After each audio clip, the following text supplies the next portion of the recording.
listening, loving, curious, I only like history, business, biology, garlic, peppery, some story.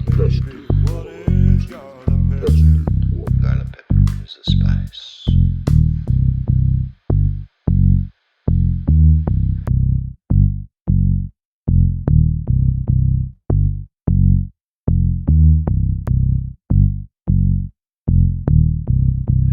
Ladies and gentlemen, welcome to the Garland Pepper Presents podcast. Today, my guest is Charles Normal. Charles is a musician. He's currently living in Norway.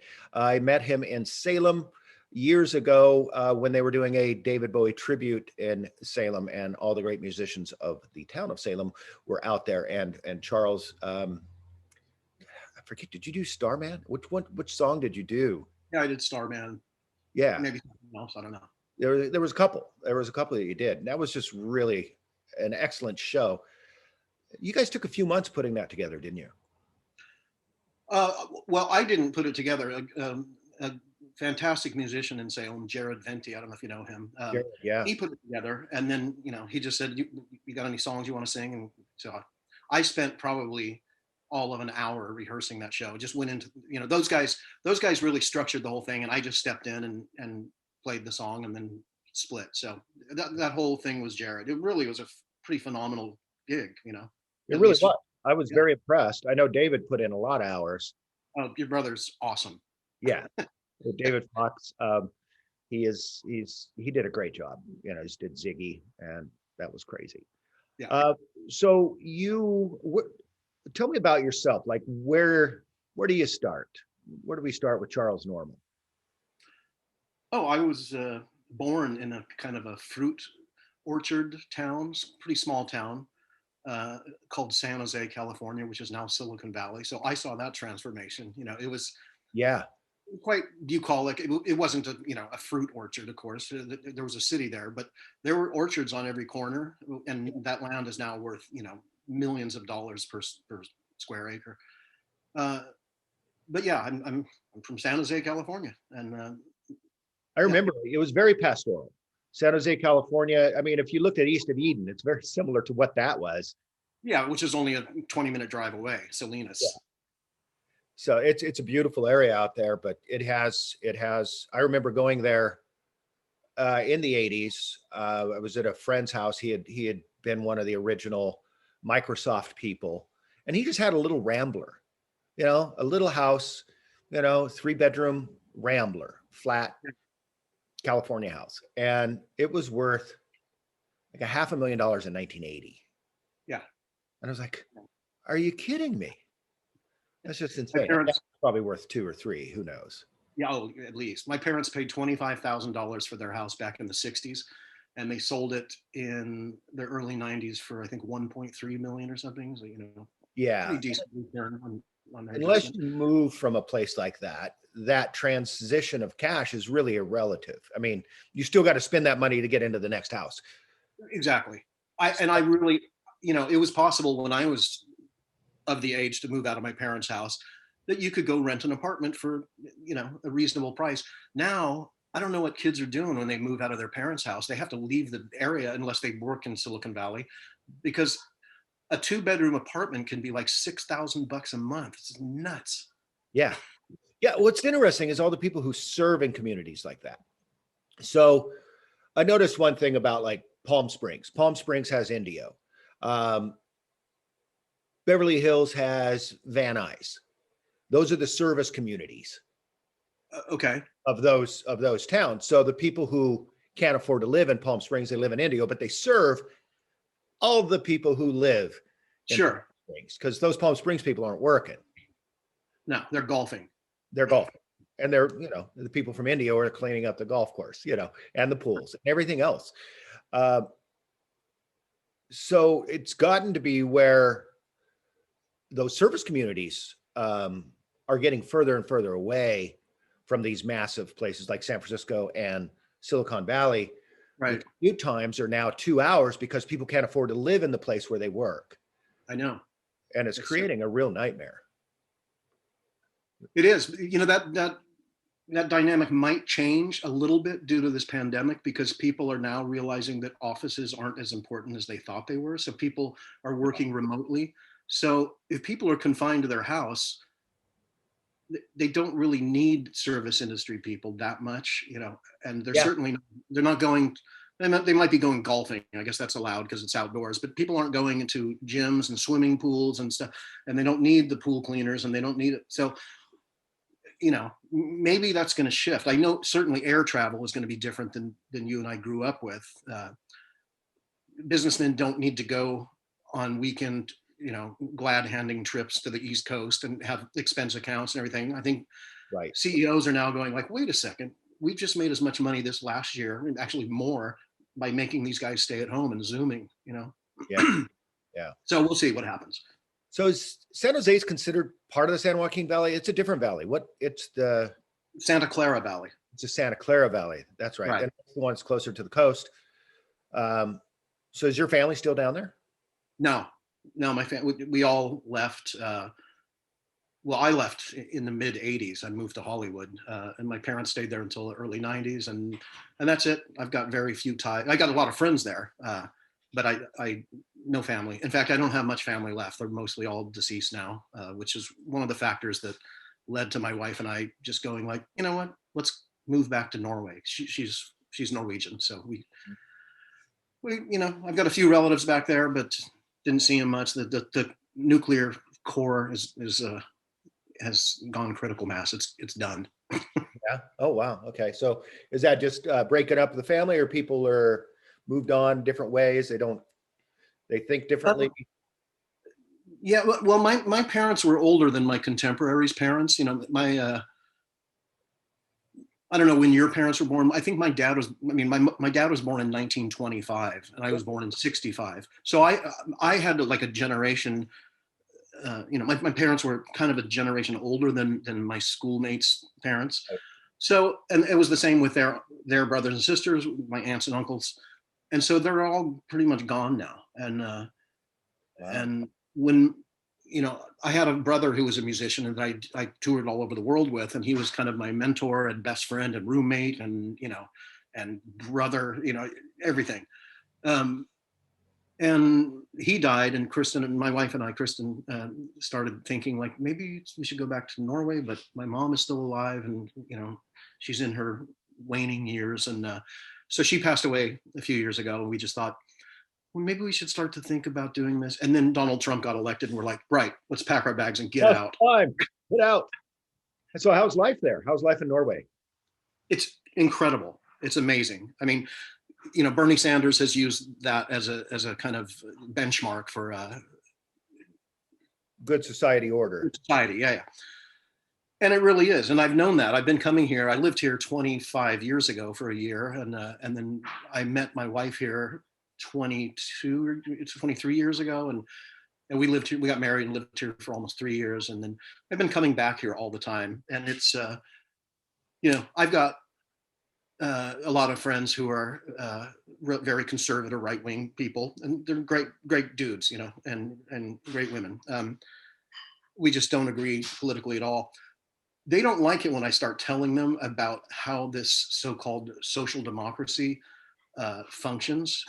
They kind of grit their teeth. They don't want to hear it, because I could go on for hours with them just saying like, you know what, man, our taxes are like 3% more than you're paying, and we have full-on healthcare. You can get heart surgery costs you $5 in administrative fees. Yeah. And as you're recovering, you do have to buy your own candy bars down at the snack shop, but it costs nothing here, and everything else is taken care of. And I know a lot of right-wing people are like, oh, the cradle to grave nanny state and all this stuff. It's like, yeah, it is. It's better than the poverty state that you guys are going to end up in when you can't afford health insurance and, et cetera. So it's really paradise here. It's fantastic. So I had heard an economist from, it was either Norway, it was up there, Norway or Sweden or one of them. I think it might have been from Sweden, but he was talking about social mobility and the idea that America has about social mobility, and that we believe that that anybody can get anywhere in America.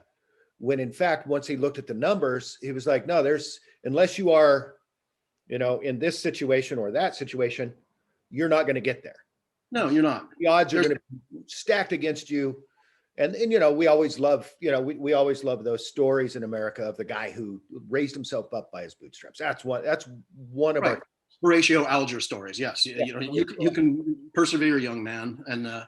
And that's really great if you're privileged like you and me are. We're white dudes who grew up in economic paradise, basically, for white dudes.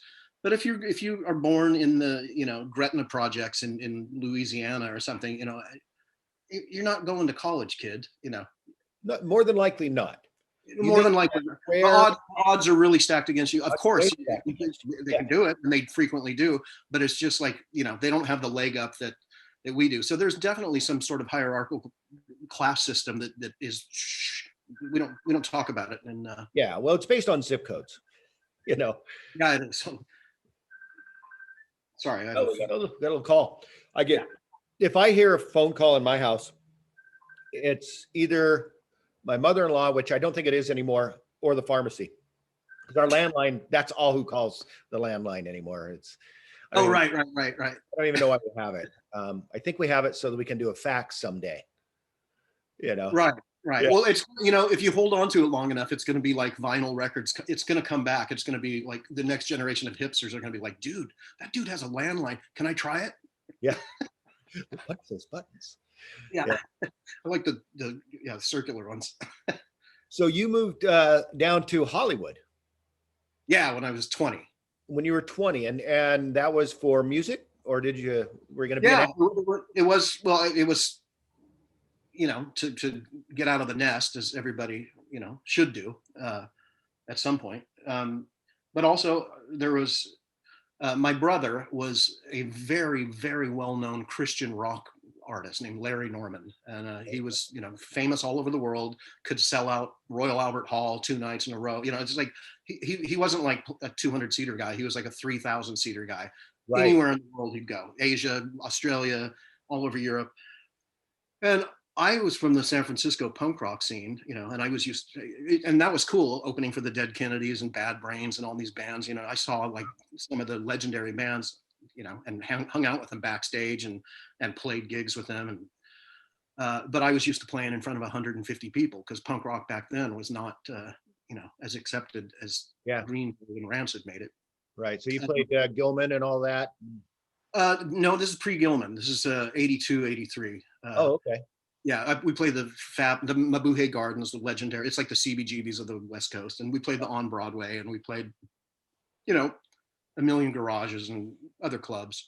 But when I was 20, the band I was in kind of broke up because we were idiots, and my brother just said, "Hey, you want to come down here? I'm going to be doing a tour of Europe and Australia. You want to come down and play bass with me?" And I was like, yeah, but I wasn't backing the Christian rock idea, but he was my brother. And so this was an opportunity for me to like, okay, my brother's saying like, "Hey, you want to go see the world for free? Plus I'll pay you. You don't have to pay for anything." And, I was like, yeah. So my first gig, when I moved to Hollywood, I was there for like, a month, and we did some band rehearsals. And my next gig was at the Sydney Entertainment Center in Sydney, Australia. And there was, I think, 12,000 people there. And I was just like, okay, this is totally on a different level than I'm used to. Right. And it didn't slow down. It just kept on going for years and years. And, when he would proselytize from stage and talk about, his beliefs and stuff, that's okay. I would be in a band with Cat Stevens if you ask me. He's a Muslim. And I would be in a band, probably not with any Scientologists, but I would be, I would even, I'd share a stage with Donnie and Marie just for the heck of it, even though they're Mormons. Sure. I don't care what someone believes. So I had a great time, and he's my brother, man. I loved him so much. He passed away 12 years ago, but so that's what led me to Hollywood. So what was the name of the band? Excuse me? What was the name of that band? His name was Larry Norman. He was just, The Larry Norman band. Larry Norman, that was it. Larry Norman, a solo artist, like like Bob Dylan. What's the name of his band? It was that good and that compelling to the Christian audience that they would just show up for him. Yeah, not just the Christian audience, but the world at large. Especially in countries like in Europe. I mean, I don't know how deep you want to go into this, but it's very interesting that radio, especially government-run radio, kind of like the BBC is, and I guess PBS is not government-run. Well, yeah, it kind of is. Yeah, it is. Funded. But what they do, in, for instance, the Netherlands, they have census. They do a census, and they see, okay, 28% of the people living here are Catholics, and 12% are Muslims, and then accordingly they have airtime. So we're going to do 12% Muslim airtime on our radio station. So they're actually, it's democratic. They're addressing. It's like fairness doctrine that went away in the 70s. Right. Yeah. So anyway, so there would also be Christian programming, and they play Christian music. But you're some dude who works, at a factory, and you don't believe in anything in particular, and you're driving to work, and you listen to this song, and you go, "That's a cool tune, man." You don't care what the lyrics are because it's in a foreign language that they understand. But so, anyways, during the off time with my brother, which was a fantastic experience, I just was hanging around in Hollywood. I lived on Hollywood Boulevard, and this is 1985, and then I meet these guys. And I ended up being friends with all these guys who went on to become legendary. I mean, yeah, Guns N' Roses are very close friends of mine. I ended up touring the world on their private airplane, the MGM Grand, the DC-10. I flew all over the place with those guys, doing nothing, just drinking, Jägermeister with them, and so I got so bored of the shows after a while. I would just stay at the hotel and go walk around and go to museums or whatever, and they would go off and play at their 60,000 seater, and then sometimes by helicopter, and then fly back and land on the roof of the hotel and come meet me at the hotel bar. And it was just like, it was totally bizarre, ridiculous. I'll never experience anything like that again. Yeah, and I feel like I'm rambling right now, but I was just in the right place at the right time. What is it about you that pulled you into that world? I saw it. There is a charisma and a presence that you bring, at least on stage, and even like seeing you out in public, people are attracted to you. And we never know what those things are. Why? I don't know why we end up where we are. But I mean, you're hanging out with Slash and Axl, and not Axl too much. He was a recluse. He would, if I bumped into him at a party now, he would not remember me, even though we hung out quite a bit. I've got a lot of stories about him being in close quarters with him, which I'm not going to tell anybody because it's private stuff. But he's a great guy, really a great guy, but he's got some issues like we all do. Very private. Is that the thing? Well, I mean, understandably so. When everybody wants scary. A piece of you, Yeah, it gets scary when you get out there and everybody wants a piece of you. I would imagine. I mean, I've seen it at close hand. Yeah. Yeah. It was what Brent Dober was talking about. I don't know how to say that. I'm not Dutch. But he's with the Dandy Warhols, and they hit this peak at one point where all of a sudden it was just like, like the Beatles almost, and it only lasted like a year. But he said it was creepy. He didn't like it. And he loved it when they got back to playing smaller venues and they could go out and hang in the bar with the people who just saw the show. That's his favorite. But that whole superstardom, it gets freaky. Yeah, it does. I mean, and they're still big. I went on tour with the Dandy Warhols like a year and a half ago or whatever, a year and a half ago. I had just gone to Paris, which here's another thing amazing about living in Europe.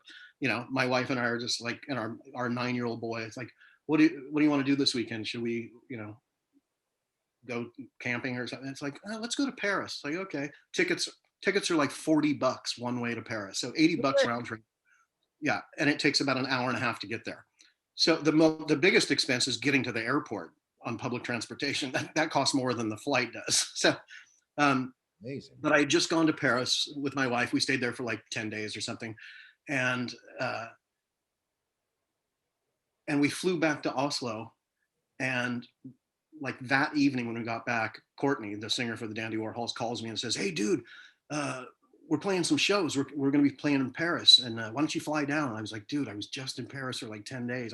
I don't know." And he goes, "Well, we're not coming to Norway this time. It'd be cool to hang out." And I said, "Where are you going after Paris?" He said, "We're going to Amsterdam and then Berlin." And I said, "You know what? If you make it if I can crash on your tour bus for like 3 or 4 days and go with you guys, Yeah. then I'll fly down." And he's like, "Let me ask Zia and Pete, ask the rest of the Yeah. band. I know you know Zia and Peter, and Brent apparently." But yeah, so I flew down there and hung out with them, and they were playing, the Olympique, the Olympia in Paris. I was just like a big crowd. It was like, I don't know, Yeah. three Pete or said four that's his thousand favorite. people. I was actually like, okay, their career is going pretty good in Europe. They're drawing, they're pulling. Yeah. Um, and so yeah, I mean, and you know them. They're just normal dudes Yeah. and dudettes like us. Yeah. Uh, and fame has not gone to their heads. No. And it hasn't gone to Axl Rose's head. I mean, he was already there. He was already bizarre. That's what made him dynamic as a frontman. But I know so many. I played with so many people. Like you mentioned Frank Black before we started this interview. Yeah, I mean, Yeah. he's the founder of the Pixies. He is practically the Pixies, and he's just cool dude. We toured Europe together. I played guitar with him, and he's just like, okay, the show's over. What are we gonna do? Let's go get pancakes. Yeah, exactly. So Frank had another band when you were playing with him. It was along the lines of your brothers in a sense, wasn't it? So he kind of has some exploratory religious stuff that he does.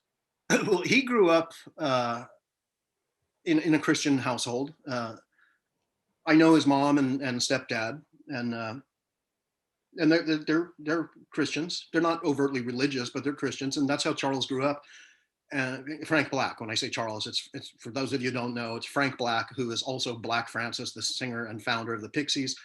His real name is Charles Thompson, as everyone knows. So anybody who's friends with him calls him Charles. We don't call him Black or Francis. Yeah, yeah. But he grew up in this Christian family, and Christian music, as you know, is just dreadful, most of it.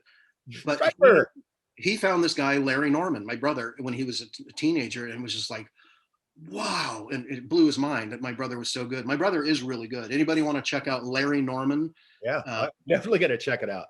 Yeah, it's cool. I mean, it's quality stuff. Produced by, he worked with Bill Price, who engineered the Sex Pistols records, and he had an album that he produced with Andy Johns, who was Led Zeppelin's engineer that produced Led Zeppelin 4 and Stone's Exile on Main Street. I mean, it's quality stuff. It's not like church people like, oh, this is great, praise the Lord. Right.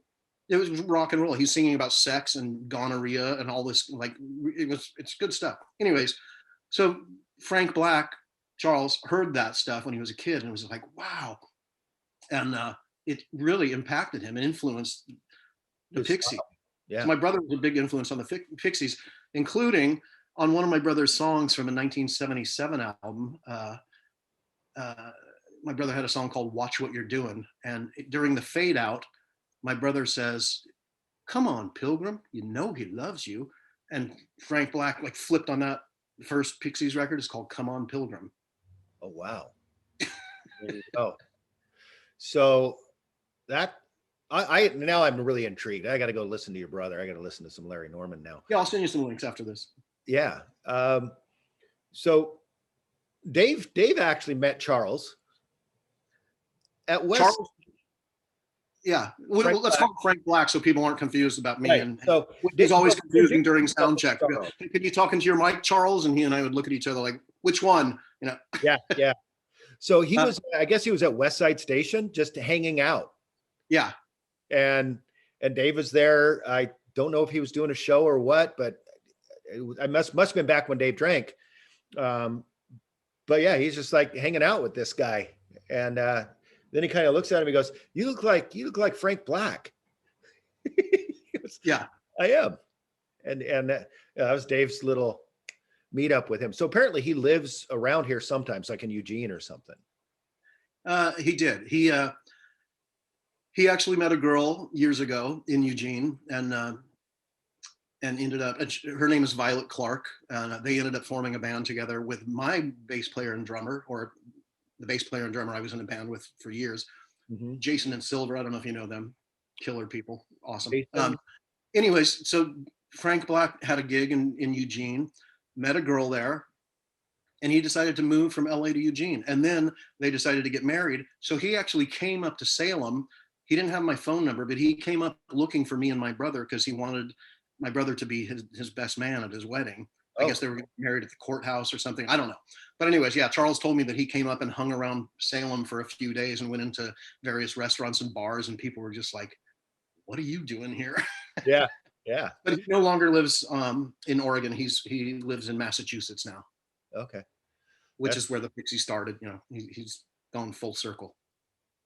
You know, they kind of formulated that candy ass style, you know, where What does that mean? candy ass is what my niece used to call it. Nirvana really kind of took it to the next level, but it's that sweet melody that just explodes. Oh, the loud, quiet, loud Like thing is loud, quiet, loud. Yeah. And so many people took from that and have done great things with their music because of the crescendo, decrescendo kind of style. right. And, you know, I mean, Tchaikovsky did it first. I don't know. Yeah, I mean, nobody is an originator. Someone has always done something first. As my exposure to Christianity can inform me, King Solomon in the Bible said, "There's nothing new under the sun," you know, and that remains true today. You hear something revolutionary, it's like, that's been done. Yeah. Heard it. Yeah. So it's nice to have a kind of collectivist concept of everything, so you can kind of a global view of everything. And then the hard part really is connecting the little pieces within the framework, you know, getting to the details. Right.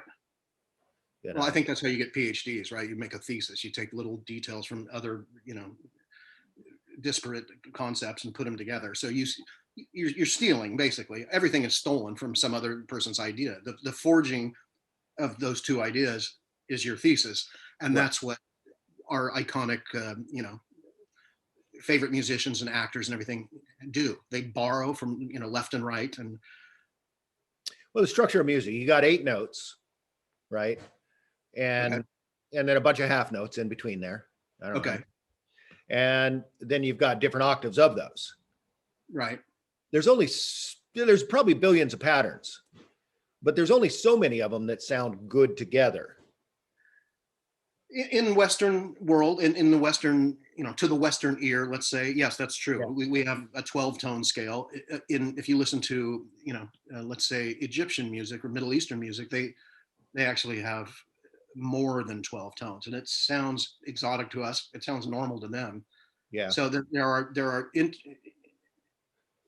intervals between what we regard as musical steps, whole note, half, you know, half notes, whole notes. Right. Quarter in. So they've got things in between, which, you know, you can listen to music from the Middle East, and and it's like sour, and then it resolves, and it's really interesting and well beyond my understanding. But yeah, you know, you and I speak English without an accent. We speak fluent English. Yeah. We don't speak fluent Japanese because we didn't grow up with it, and we didn't grow up with that extension beyond the 12-tone scale that we're accustomed to. So we hear things as we're accustomed to. That's true. It's true. We develop our palates the same way, our tastes, everything, based upon what we've experienced, or sometimes there is that little aberration, that little thing that jumps out at us from outside that blows us away. You know, one of the other things about Egyptians is they play with time differently than we do. You know, yeah, well, I mean, it's almost like prog rock. If you hear like Turkish, you know, pop music, it'll be like in 13.5/8 instead of 4/4, like we're accustomed. It's like, it's really interesting. But it's really studied the beats, like African, Middle Eastern, like just all these different beats. And he starts talking, you know, these time signatures, and I'm like, huh? And he's like, well, let me show you. And he's like, boom, ticka, ticka, boom, tick, tick, boom, ticka, ticka, boom, tick, tick, tick, tick, tick, boom, tick. I'm like, I Right. don't understand what you're doing here. But for him, It's awesome.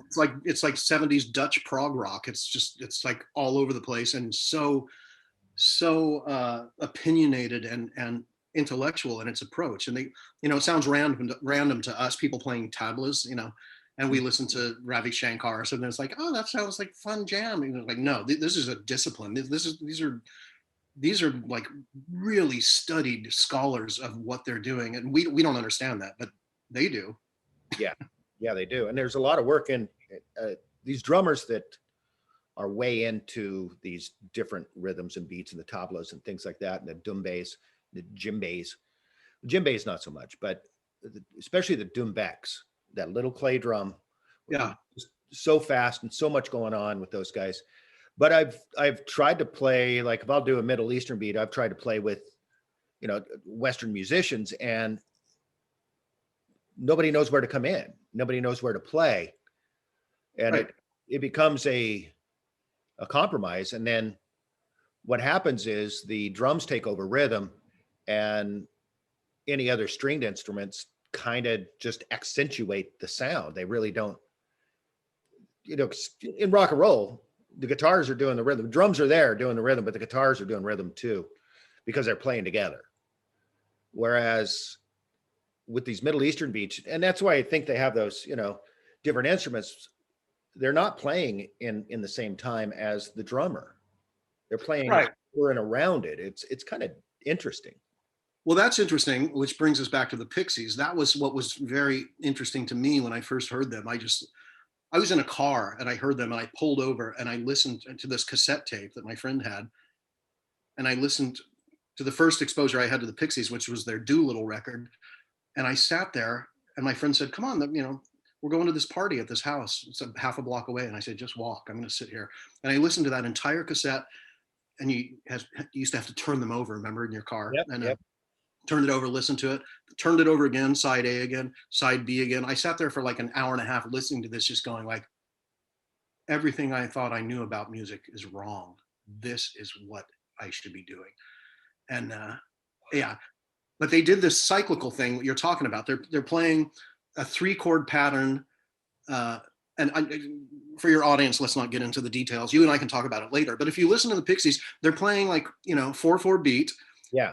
And we're accustomed to like da da da da da da da da da da da da and resolve da da da. But the Pixies were going da da da da da da da da da da da da da da over this steady beat, and it was like so simple, just like the loud, quiet, loud thing, but all put together. It was like, wow, no one had really done that before, at least not to that Yeah. level of exposure or level of super coolness. Not too many bands have two great guitar players like that. I mean, Frank's good, and the Dave, is it the other guy's name? Dave? Joey Santiago. Yeah. Joey Santiago. My God, he's amazing. Yeah, He's he a is guitar player. totally unorthodox. And I asked Charles and Frank Black about this one time when we're touring. I just said, like, can I ask you something? When you started writing the first Pixie songs, were you trying to be intentionally weird, or are you just weird? And he says, oh, no, I was trying to be intentionally weird. I was trying to throw out all convention and do something I'd never heard before. It's like, and so that's what the guitar player Joey was doing too. It's like, okay, very cool you guys met each other, because really the Pixies as we know it would not have existed if those guys hadn't known each other in college when they were kids. Right. Well, and Kim Deal, kind of built up her own fan base while in the band. People were just in love with her. Yeah.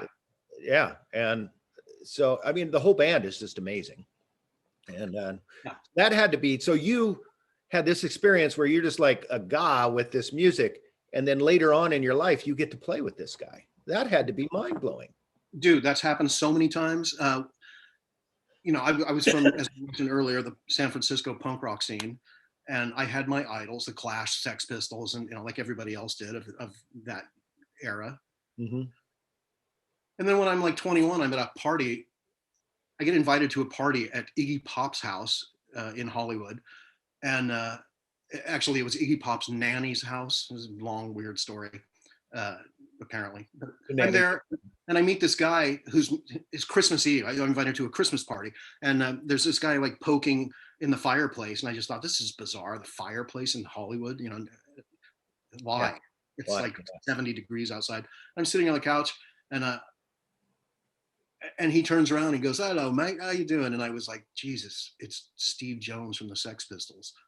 And I'm like, oh man, I had this guy's pictures of the posters of the Sex Pistols on my wall, Yeah. 2 years ago or 3 years ago. You know, I was like, wow. So we started talking, and I asked him about how he got that guitar sound on Nevermind the Bollocks, the one and only album by the Sex Pistols. Yeah. And he said it was just multi-tracking, mate. It was just like, and he's, why are you asking? And I said, because I'm going into the studio in a few days to record something, and I've been thinking about that sound. And he's like, well, can I come down to the studio with you? But, yeah. So he comes down to the studio, and he and I forged this friendship, and we end up over the next few weeks going back to his house. Not his house. He's staying with Andy Taylor from Duran Duran, the guitar player from Duran Duran, and Andy's out of town. So I end up hanging out at Andy Taylor's like gated mansion in Beverly Hills every day for a week, and Steve Jones and I are writing songs together. And I'm just like, I can't believe this. That's crazy. And then, so this has happened many times. It's like, I ended up doing music with Steve Jones, one of my idols. I'm a guitar player. And then end up playing with Charles Thompson, Frank Black, who is one of my heroes, but he's also like one of my very good friends now. We just zoomed together on New Year's Eve, my wife and Oh, you did? Yeah, because he's in lockdown like the rest of us. So Sure. he and my wife get along very well, even more so to my dismay than he and I do, because they're both painters, and my wife is it really. Here, I'll show you something real quick. But they have this kind of language they speak that I'm not privy to about art. Now he's an artist, he's a painter, and my wife is a painter and has sold hundreds of paintings, and I don't know how many Charles has sold. But here's well, we'll go through my messy house real quick. I gotta pull out. Hold on. So those are two Frank Black paintings, and a painting my wife did is right in the middle of them. It's her shooting herself in the head with a 44 Magnum. But those two on the outside are Frank Black originals. Oh my God, that's cool. I really like it. That one's intense. Yeah. Sex and violence all in the same shot. Right. Which I thought was funny. Maybe we're getting off track here, but I thought this was kind of interesting that, so here's one of Frank Black's paintings. He signed it Black Francis, if you can see it. It's pink. It's some kind of naked woman or something like that. Uh-huh. So watercolor? Huh? Looks like watercolor. No, it's acrylic. Well, maybe watercolor. I don't know. Anyway, it's acrylic, I think. But anyways, so check this out. This is kind of naturalism in him. This is a Frank Black thing. He's completely unaware. I have a Salvador Dali on my wall. And this is the Dali. I don't know if you can see through the reflection. It's almost identical. It's the same pink. It's a naked woman. It's the same kind of strokes. And it's and the wash. They both have that wash. Yeah. That's crazy. Anyways, sorry, I'm totally off track, and I'm so he's probably painting up the storm right now. Say it again. Sorry, I didn't hear you. What? He's probably painting up a storm right now that he's seeing as how he's not on the road. Yeah. Yeah. What do you think's going to happen to music in the next few months? You've been around, I imagine you've been around other musicians. What's happening on the creative side?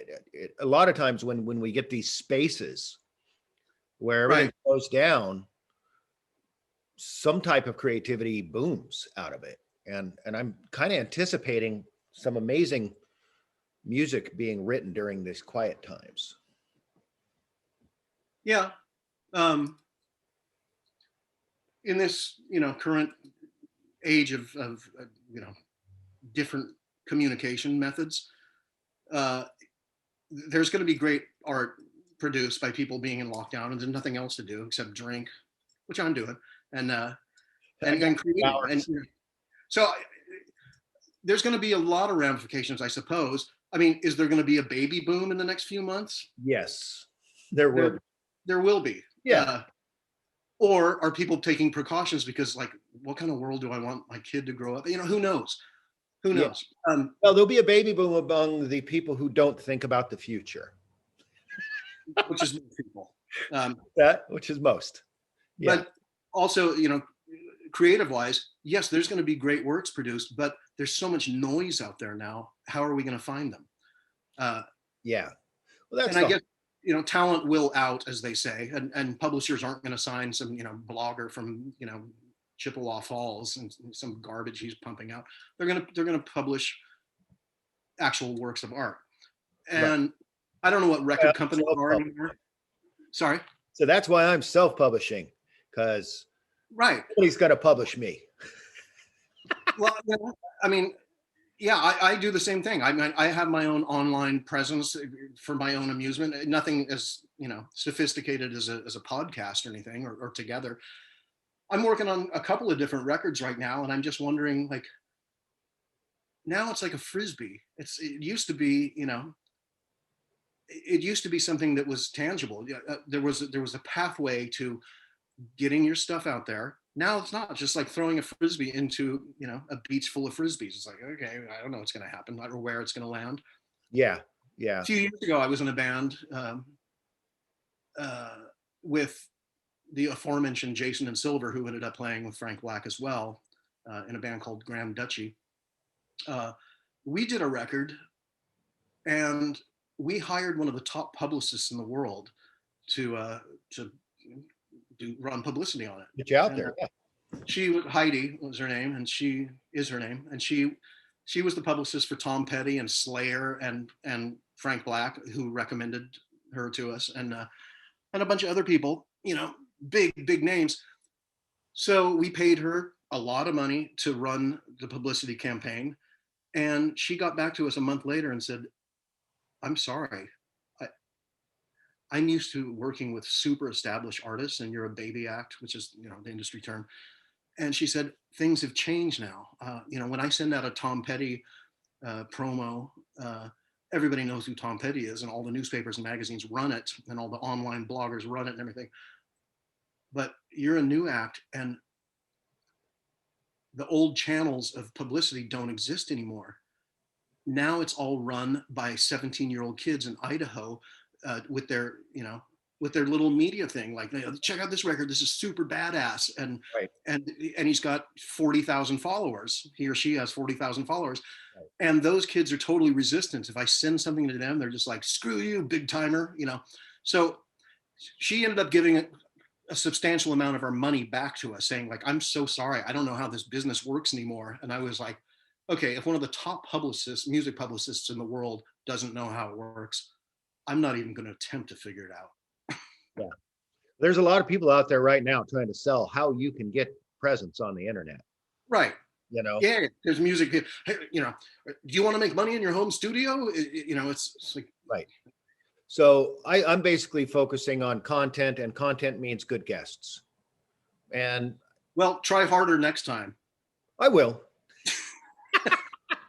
No, this has actually been a really fun show. You're talking about a lot of things that I'm just like, wow, that's pretty amazing. You've gotten around.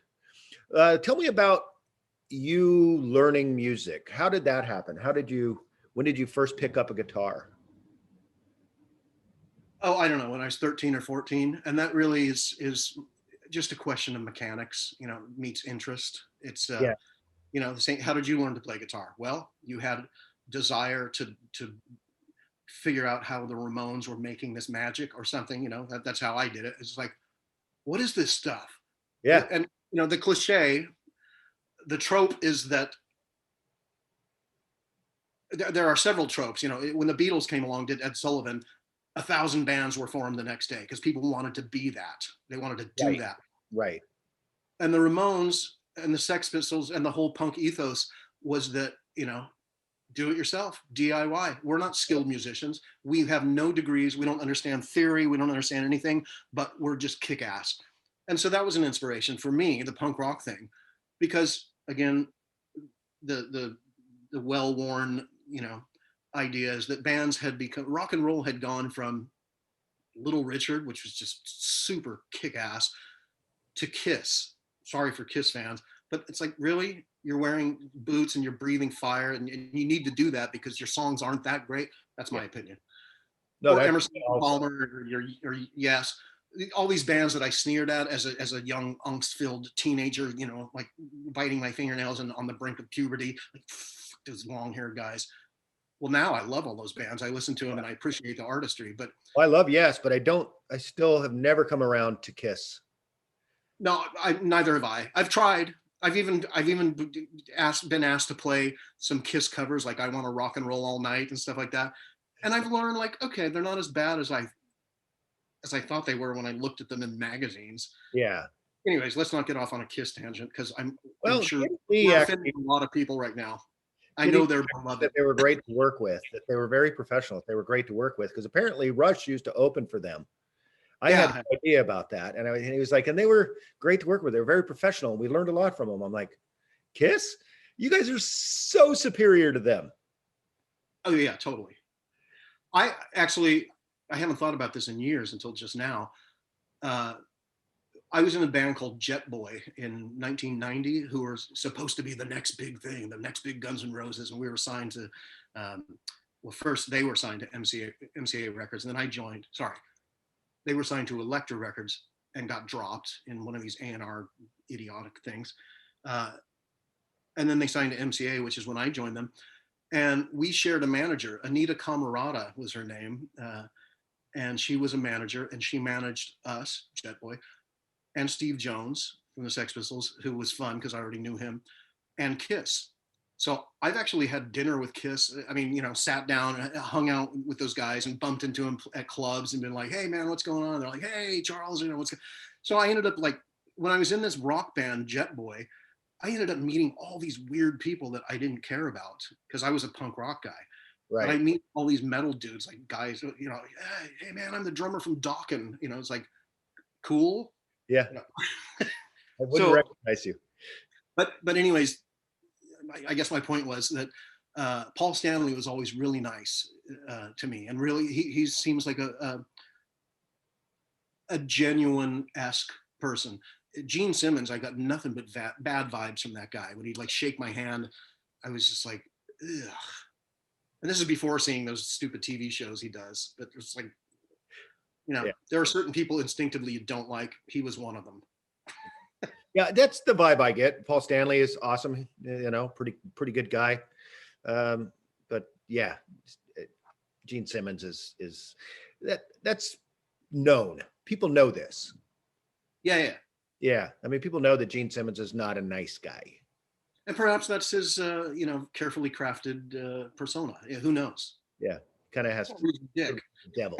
Got to be a little bit of the devil. Uh, so you just kind of grew up playing music, and it just kind of took over your life. It seems like you have just been traveling down these roads all over the world. And what is your favorite place that you ever played? Um, I don't know. Uh, Favorite place I ever played. I don't know. I've been in so many different bands, and so many, in context, or to take those experiences out of context. Favorite place I ever played, probably a castle in Tübingen, Germany. This like old castle, but that was when I was like 21 or 22 years old. Sure. I don't know. Favorite places. Okay, you're not going to believe this. No one ever believes this, but it's in a book, so I can prove it happened. And there's video footage of it. In 1988, Yeah. I was in Helsinki, Finland, and got an invite to go play a gig in Tallinn, Estonia, which at the time was behind the Iron Curtain. It was still part of the Soviet Union, Right. uh, or East Bloc. I think it was part of the Soviet Union. Uh, but anyways, okay, so we went there by bus from Helsinki around the Baltic Sea and into Tallinn, Estonia, and on, I can't remember the night. It's easily looked up. It was like November 11th, 1988 or something. We end up playing this gig. It's a long story. I won't get into it, and I get the heebie-jeebies whenever I think about it. But anyways, we play in this hall, like a city hall. And okay, before that, we're at the hotel, and it's this weird hotel. It's East Block. It's full on Soviet. Sure. And Cameras there are everywhere. soldiers walking up and down the street, and everybody has gray skin and gray clothes. They're all like proletarian, and nobody's walking around with like, Gucci bags or anything. It's just all like people who are, their spirits are crushed, walking around with bags. And long story short, I won't go into all the details. My brother and I ended up eating food that was specially prepared for us, and it was poison. And we got poisoned by the KGB. And we went to that gig that night, and we were both like starting to spin. And we're playing halfway through the gig, and this gig was videotaped. The doors kick open, and Soviet soldiers walk in, Russian soldiers with guns, and they like start yelling, and everybody has to clear out. And we go running back into the backstage area, and then I realized, oh, my guitar's out there. I don't want it to get lost, and get stolen. And I start walking out, and someone says, "Do not go out there." I was like, okay. So a few minutes later, they said, "You can come out now." And we can come out. My guitar was still there and everything. The whole auditorium of like 600 people is totally empty in like 3 minutes, 5 minutes. And then we're told to get on our bus by soldiers with rifles, get back on our bus and get out of the country. And I was like, but I have clothes back at the hotel. And our translator was like, nope, get on the bus, get out. And we were escorted by the military all the way out of Tallinn, and we went around through Leningrad again, St. Petersburg, and back into Helsinki, around the Baltic Sea. And we get there to the hotel in the morning, and the other guitar player walks into the hotel, and he comes out like pie-eyed. He's just like, "You're not going to believe this." And he shows me the headlines of the Helsinki Sanomat, the main state newspaper, and it shows a picture of the building we played in that night before. Like, what? And it says, "Estonia declares sovereignty from the Soviet Union." We didn't realize it, but we were the musical accompaniment to the revolution. They were outside, they were burning their Communist Manifesto handbooks and saying like, "F the Soviets and we want out." And so we didn't know. That's why they poisoned me and my brother. And we read that newspaper thing. I go into the hotel room lobby, and all of a sudden I have seizures, and I fall down on the floor, and I'm having seizures. I'm rushed to the hospital. They give me tranquilizers. And for the next like 3 weeks, I'm at hospitals in Finland and in Stockholm, Sweden, end up in Gothenburg, Göteborg, Sweden. And the doctors are just like, I don't know what to tell you. And I finally get back to Hollywood, and I had a doctor in Los Angeles, and I went and did a full blood panel. And when the results come in a couple of days later, I go into the hospital, into his clinic, and he just comes out looking at me. He's like, "What happened?" Like, "What do you mean what happened?" He says, "I've consulted with several of my colleagues. We've analyzed this stuff. You have unidentifiable toxins traces of toxins in your body and your liver. What is this stuff?" And I was like, "Well, we got poisoned by the KGB." And he's like, "Uh-huh." So anyways, my brother and I were both affected in different ways. I had a lot of other symptoms. He had a lot of other symptoms. And I get so stressed out when I think about this experience. But so you asked what's my most memorable gig or the best gig I ever played? That's at least the most memorable one. It's like not every rock band I know gets poisoned by the KGB and kicked out of the Soviet Union by military escorts. There you go. There's that story. Wow. But not everybody gets to rock in democracy either. Holy shit. So you're the enemy and you don't even know you're the enemy. Like whoever booked you as possible. I'm the patsy. Yeah. Yeah. Oh, that sucks. So how long till you got healthy again? It was from 3 months, 4 months. It took a few months. I would have, occasional, not seizures, but just like shakes, and not attributed to, drinking or drugging. I'd never done drugs, but I would have these like weird things. And also I would have sleep apnea. I'd fall asleep and I'd stop breathing and I'd wake up gasping for air, and also, a whole host of very fun side effects. So you're probably not a fan of Putin then, I would think. I don't know. I'm not a fan of him, but I'm fascinated by him. My bookshelves, which you can't see right now, are filled with books on the KGB and KGB operatives because, I mean, I almost got killed by them, man. And so it's interesting to read.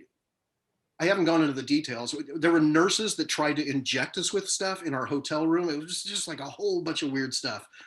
Um, and when I've rarely told friends because I got tired of people going like, "Yeah, dude, what do you think you're James Bond or something?" And I've Yeah. always just thought like I can either shut up or I can just say like, "You've heard of the KGB, right? What do you think they were like a book collection, stamp collecting society?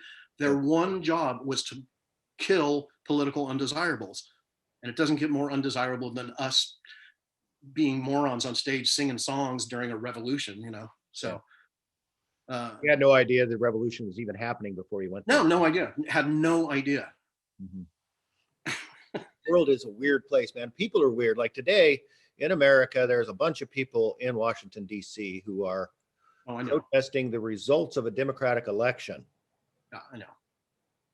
with zero evidence, Yeah. or practically zero. I imagine there's some evidence of voter fraud out there, but not much, not like what they're claiming.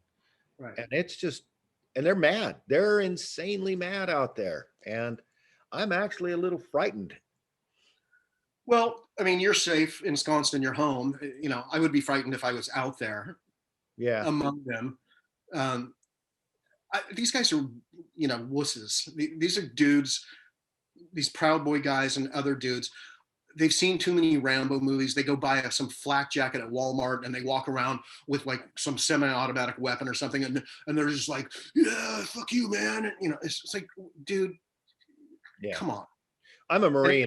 And they're called the Proud Boys instead of the Proud Men. They are actually boys. They're just like boys with this fantasy that they're in like, some commando film. Jackasses. Yeah. I as a Marine, I just kind of laugh at them, Exactly.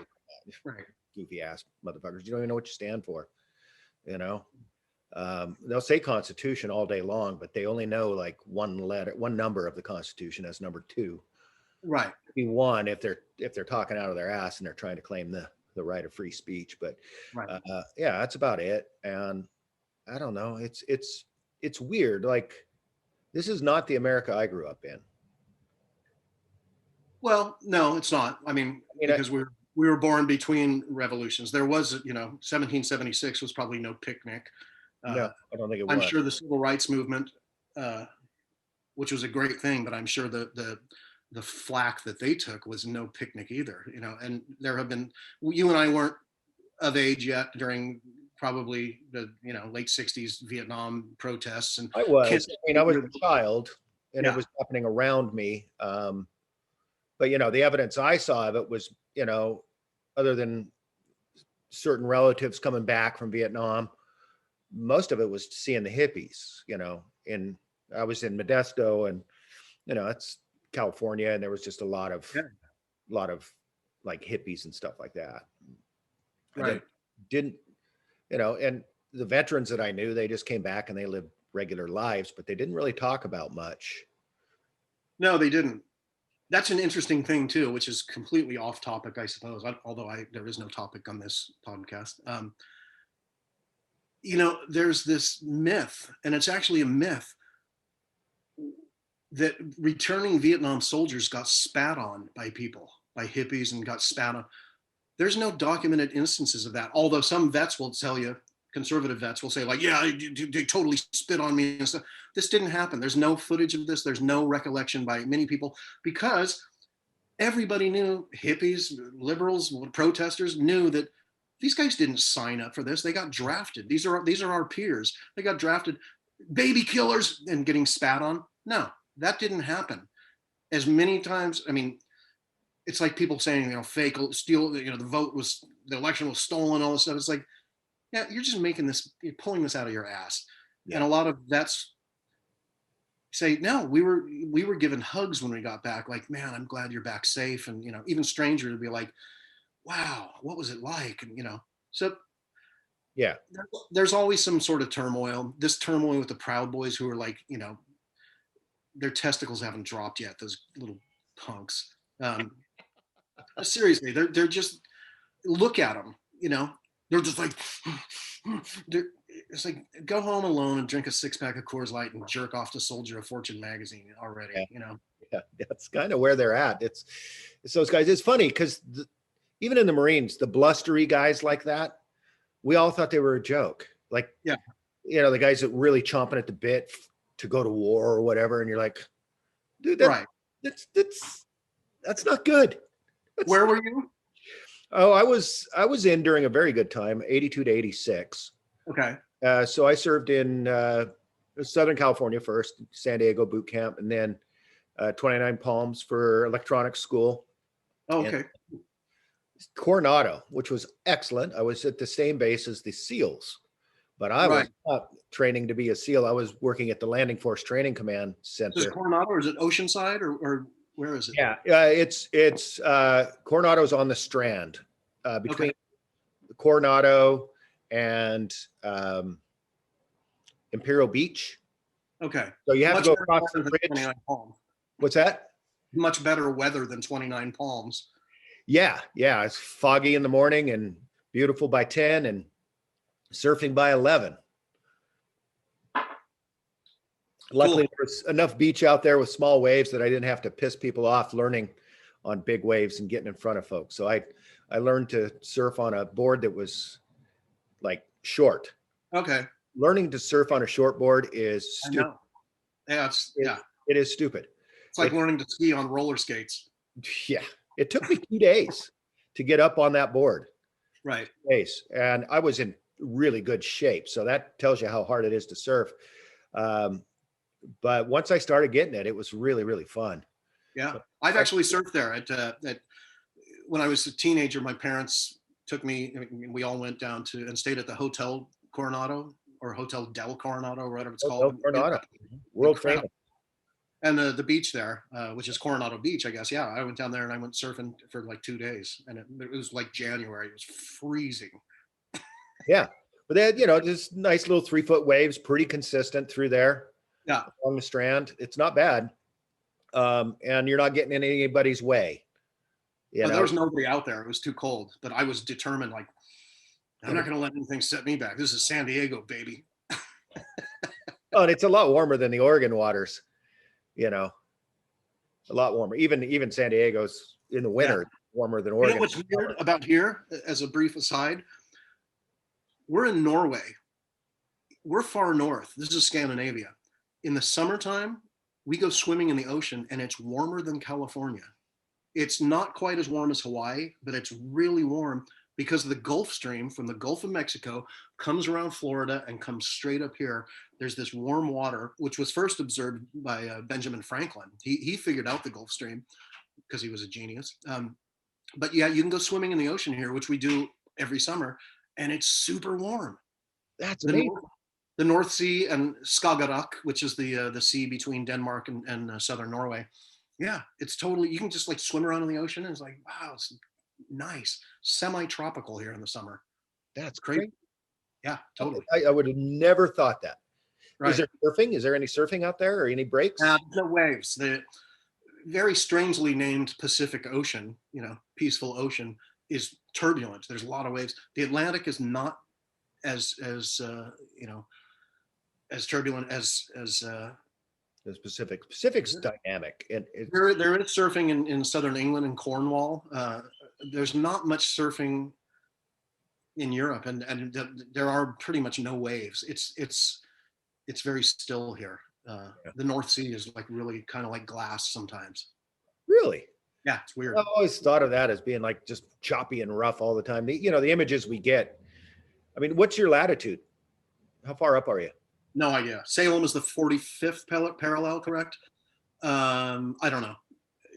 Look it up. I don't know. Well, I'll have to look it up. Oslo. I think it's further north than Anchorage, Alaska. I'm not sure, but I think I looked that up once. But it's short days right now. What's your hours of sunlight? 6, 5? My kid walks to school through the snowy field. He has to be there at 8:30 in the morning, and it's pitch black. I guess by 9:30 or 10, then it's a little sunny, and then the sun sets about 3:30 in the afternoon. Damn. Yeah. So you get real closed in. I find that closed in environments like the Northwest make for kinder people. I think it has an impact definitely on people's social abilities because you are confined. So there's, I mean, now we've got Netflix and whatever streaming services, Spotify and stuff. But think about what this would have been like in like 1885 when it's dark, just like half the year. Yeah. Not half, but we're actually in the in the days are getting longer now because we passed the 21st. Yeah. Yeah. Anyways, it's not depressing. It's like, people adapt, and there's so many winter sports here. If you ever watch the Winter Olympics, you'll see that Norwegians win everything. They have more gold medals in the Winter Olympics than any other country, every year. Because the wintertime, it's like, what do you do here? It's cold and it's snowy, and so they've just like, okay, let's get some exercise. Let's go out and do winter sports. So they've invented all this stuff. Skiing is an invention of Norway. Okay. Yeah, there's I don't know if you're a skier. I'm not, but there's Used to be. yeah, there's an area. What is it called? Okay, there's a town called Ski, S-K-I. There's a town called Ski just south of Oslo. Just south of Oslo, and we go down there quite frequently.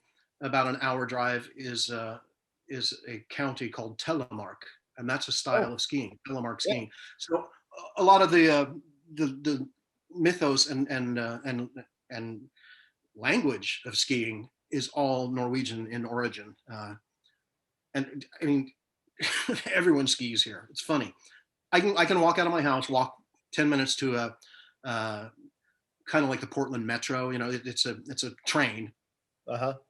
kind of like a subway, but it's above ground most of the time.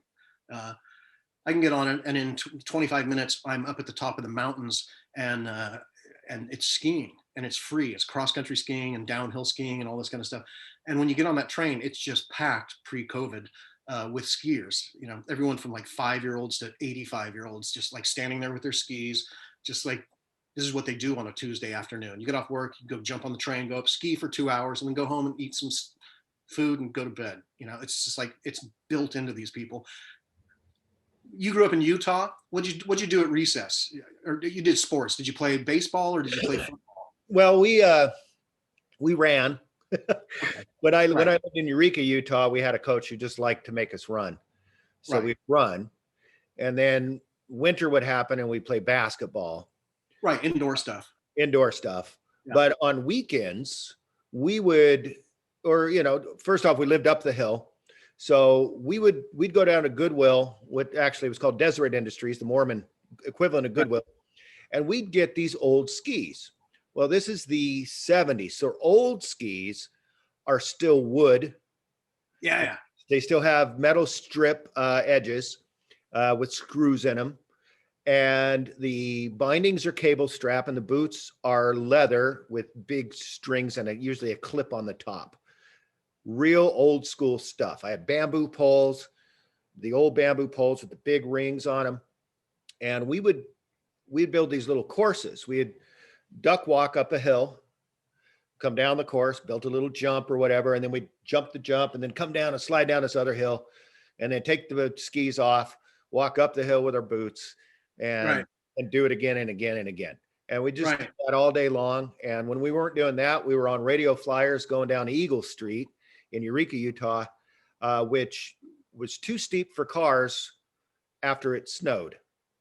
So there were never any cars on it. It was also next to the abandoned mine. So all the buildings there were dead. There was nobody living there. So we could take it was about a quarter-mile run and just go down this hill and just start flying. And we do it first few days on tubes and saucers to pack it.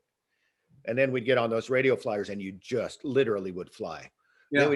Then we discovered you could, if you added more weight to it, you would go even faster. So we started stacking each other up, 2 people on one radio flyer, but you had to start turning well before the corner. or you wouldn't make it. Yeah. And miss the corner. There's about a 4-foot drop, and then you would just land in this gravel, and it would stop your sled. So, Okay. but we would continually fall off on this turn. So we go down the hill, we slide around, and we turn and fall off and spin out. My brother's like, let's not turn this time. I'm like, okay, he's on the bottom of the sled. And I'm like, I'm not turning. I'm like, you got to turn. He's like, that's a jump. It's a cliff. He says, let's take it. Well, we do. The sled hits that gravel underneath the snow unpacked and stops like that. His face goes across the front of the sled, blood everywhere. It was horrible. And he basically, he was really hurt, but he was like having too much fun. So he basically put the snow on his face, and we went back up the hill. We didn't stop for hours. It's crazy. And that was my other brother, Marlon. So yeah, that was crazy. Oh, okay. Not David. Okay. Yeah, David wouldn't have done that. He's too smart. He would have turned. He would have turned. Yeah. So that's snow sports for us. And I used to go up to Sundance, which is Robert Redford's place, their ski resort. When I lived in Provo, I would go up there and ski. Park City? What's that? Is that Park City? No, it's on the other side of Parks, other side of that mountain from Park City. So Park City, you go up the canyon all the way to the top and go east and north. This is actually before it. You can leave Provo. You can be at Sundance in, I don't know, 20 minutes from Provo. Okay. It's really close. It's not the greatest. It's not the greatest snow. Park City. Yeah, I don't know that part of the. I played one time at the Sundance Film Festival. And I know Robert Redford is affiliated with that, or actually started it or something. I assumed that it was Park City, but anyways, I just remember being there in Park City and having trouble breathing for the first 2 days. So when we first moved to Utah, we moved there from San Joaquin Valley. Yeah. 72 feet below sea level. Modesto is 72 feet below sea level. And we moved to Payson and then up to Eureka. And I think Eureka is like 6,700 square feet. It's 67,000. It's up there. 6,700, something like that. Yeah. So it's pretty far up there. And I remember I would get up off the couch. It's the first summer we moved there. I'd get up off the couch after watching TV, stand up, and just pass out. Just like, we had no idea. I had no idea that it was because the air was thin. I was just like, wow, I got a head rush. I had no idea. You acclimate after a couple of days, though. At least that's my experience. And I think, you hear stories about people attempting to climb Mount Everest, and they have the base camp, and then they've got different level camps to acclimate along the way. And, Yeah, it is difficult. And, when you get up there and there's no oxygen, this is the same coach that had us running. Okay. We were running 3 miles, Yeah. And in that altitude. And so that. Was it ever explained to you? How do you acclimate? What happens? Does your body adjust your ability to achieve saturation with oxygen, or what happens? I think the lungs just decide they need to open up more. I have no idea. Yeah. But they do, people who live in higher altitudes have bigger lungs. Like Sherpas, those guys who go up to Everest, monthly. Those guys could probably swim underwater for 5 minutes. And the Kenyan marathoners, they have bigger lungs. Yeah.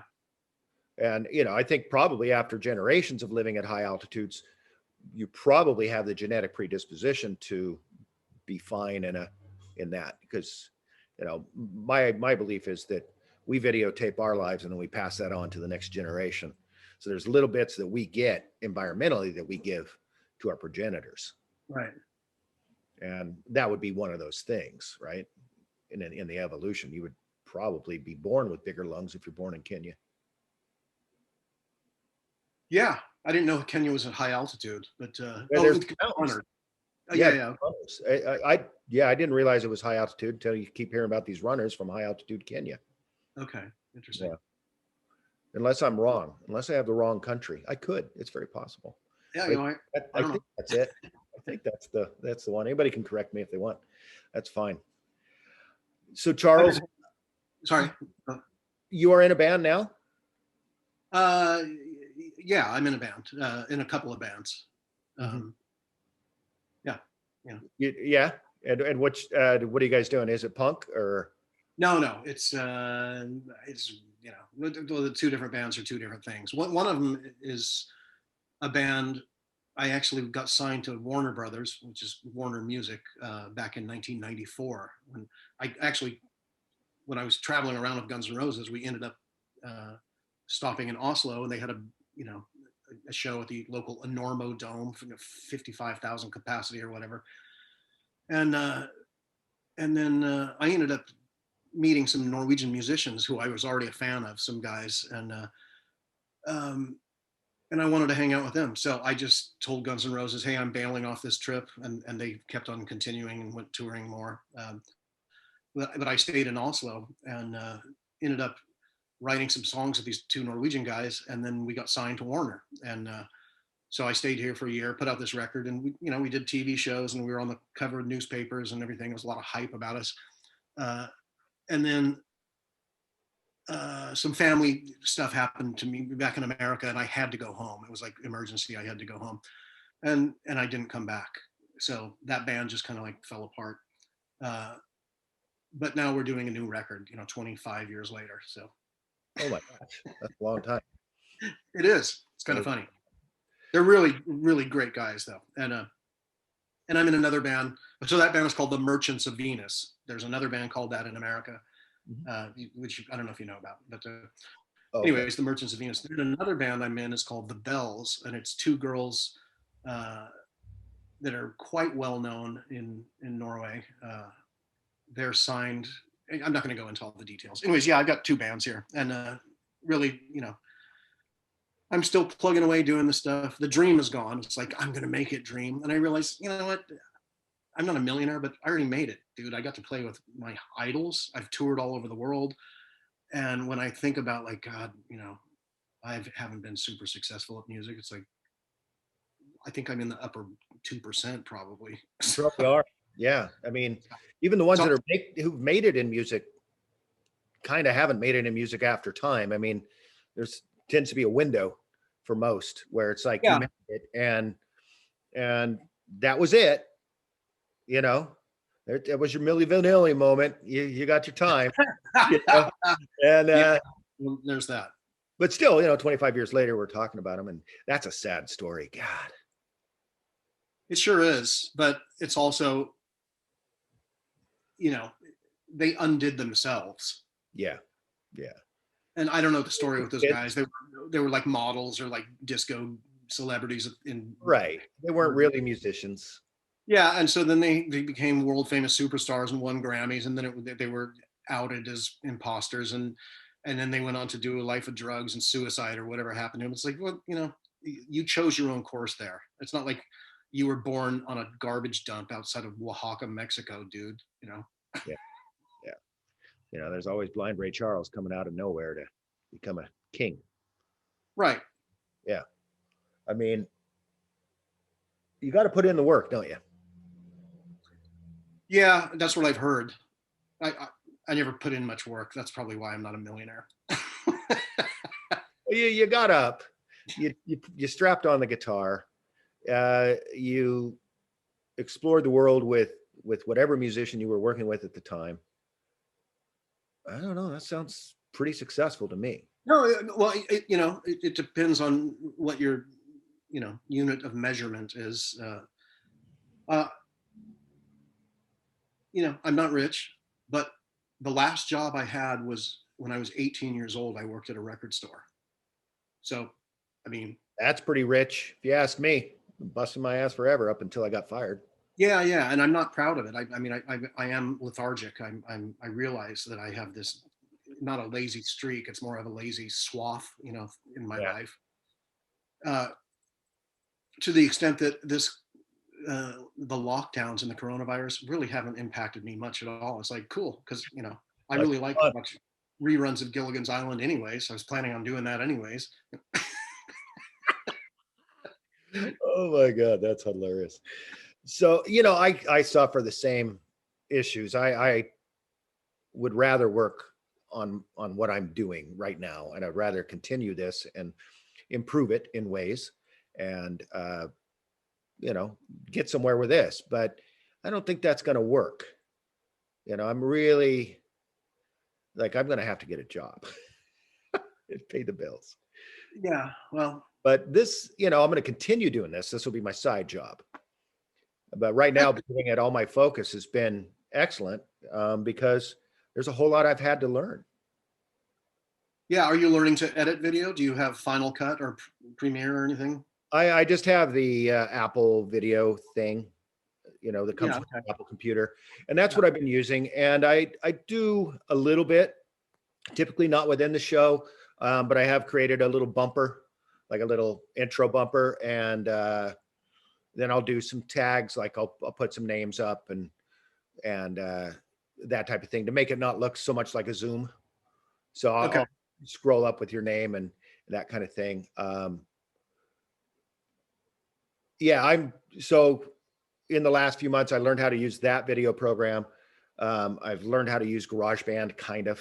I created a little under intro piece that Yeah. did with some looping and other really, I just, it's not great, but it's mine and I Well, did it. you know what? I mean, that's apart from love, which is the most important thing we can do as humans.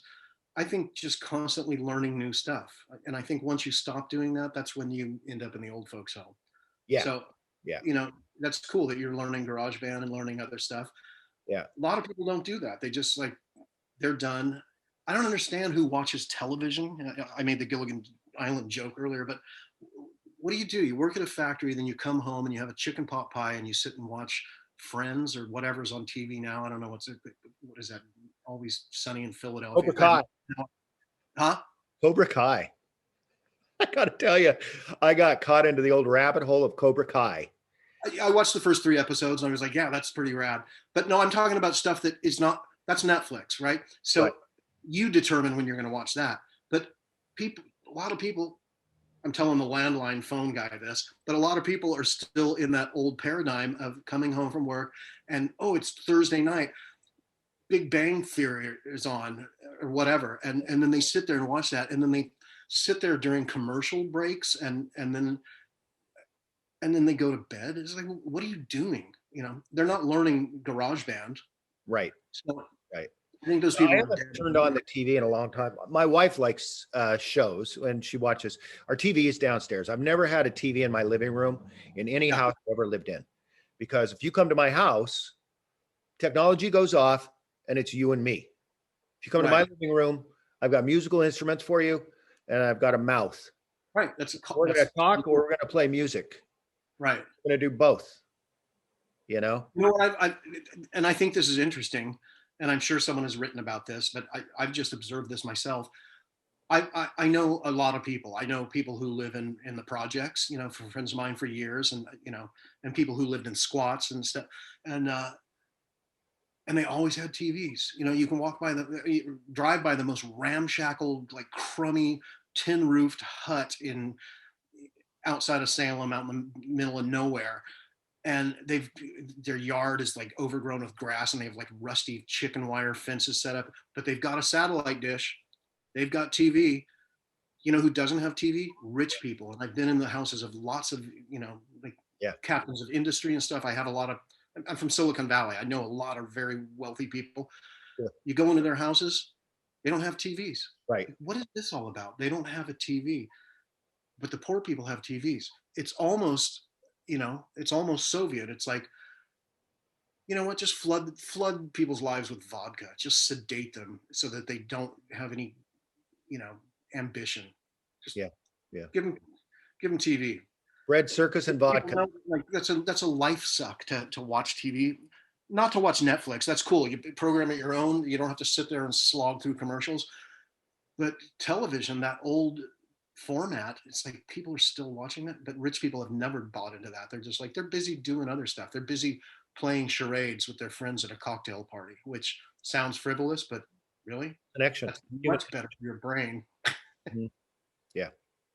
Yeah. I find that Another thing about it, like I'll watch only Netflix is about the only one I watch, and I tend to watch stuff that is mindless and silly. Like if I'm going to sit and just be entertained, I just want to be entertained. I'll watch. I fell into this one sitcom out of Canada, Kim's Convenience. It's about a convenience store run by a Korean couple.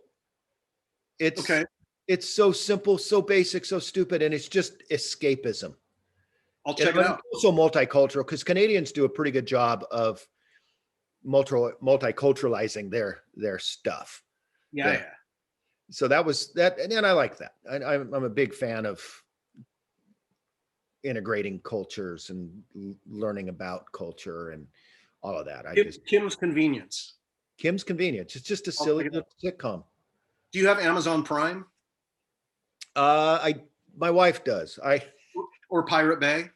No, I don't. Yeah, Pirate Bay. That's one Yeah. where you get all the illegal stuff. I just did a binge session of 6 seasons. There's only 5 or 6 episodes per season of a British sitcom called Friday Night Dinner about a Jewish family who's every Friday night they get together to have dinner, and they're non-practicing Jews, and it's hilarious. It's the funniest thing I've seen in years, and That's it's called Amazon. Friday Night Dinner. It's free with Amazon Prime, and if you don't have that, you can do like I did, which is alert the authorities. I downloaded all the seasons on Pirate Bay, so Okay. because I I could can't get probably, there. I just have to get the password for my wife and then put it on my computer. I Yeah. just haven't done it. I'm trying to limit the other distractions. I want to limit those options because it's too Yeah, easy. It's too easy to just say, "Oh, I'm tired of learning things and tired of making stuff, and I just want to check out." And if I have too many options, maybe I'll check out too often. yeah. I mean, it's fun. One of the byproducts of this coronavirus lockdown vibe is that I am watching all this TV stuff, and I'm kind of hypocritical that I just said, like, why do people watch television? I'm watching Netflix like crazy, but there's nowhere to go. Right. When pre-lockdown, it was like, I didn't watch TV or Netflix or anything. I'm just out. I was at my studio recording or out with friends and seeing bands play and doing all this other stuff. Yeah. So yeah, I'm experiencing, keeping up with the Joneses now, I suppose, which Yeah. is great. How's your Norwegian? It's pretty good. Crap. Is it? Yeah. It's really hard. Is it really a hard language? No, it's a Germanic language, so it's very similar to English. I mean, more so than Italian or French. Uh-huh. No, I mean, old dog, new tricks. I'm 55 years old, and although I've been coming here for 25 years, I really have no excuse. And I've been married to a Norwegian woman for 23 years, and at any moment I could have said, like, hey, let's just speak Norwegian at home for a half an hour a day or 10 minutes a day. So I've been really not on top of that. I started going to Norwegian courses here, and I can talk if I have to. If I can use Norwegian. I can order food in restaurants. I can ask the way to the train station. I can talk fluently with like 6-year-old kids, no problem. Nice. But I can't discuss philosophy or the economics or anything. But you know what? I can't do that in English either. So whatever. Oh, so you guys, so your child will be bilingual. Oh, dude, kids under 10. That's what they say. If the kid is under 10 years old, they can pick up languages. And I was like, okay, that's an interesting idea. That was one of the factors that led us to moving back here, is because my wife, again, is Norwegian. So our son is a Norwegian citizen and an American citizen. And she just said, I want him to grow up Norwegian as well as American. So we moved back here. I'm never moving back to America. I'll go visit, but I'm not moving back there. We're staying here. And it took him about 3 weeks of immersion in school. We put him in school. He speaks perfect, flawless Norwegian with an Oslo dialect. There's a lot of different dialects in this country. Uh-huh. He's a kid, like he was 7.5 or something when we moved here. And within just a few weeks, he's just like speaking fluently, and people were surprised. Really? He's from America? He just learned Norwegian 3 weeks ago? Right. Kids are like that. I wish my brain was as malleable, Well, he might have some genetic Norwegian language up in there. That's some coding, just like it could be. language. That's right. Yeah. You wonder if that stuff is in there, like if language translates a little bit. Linguists would think that that's a funny idea, but not true. Probably not true, No. but it's worth considering. We should do a study. Let's get it funded. Yeah. So I've had a wonderful time with you today.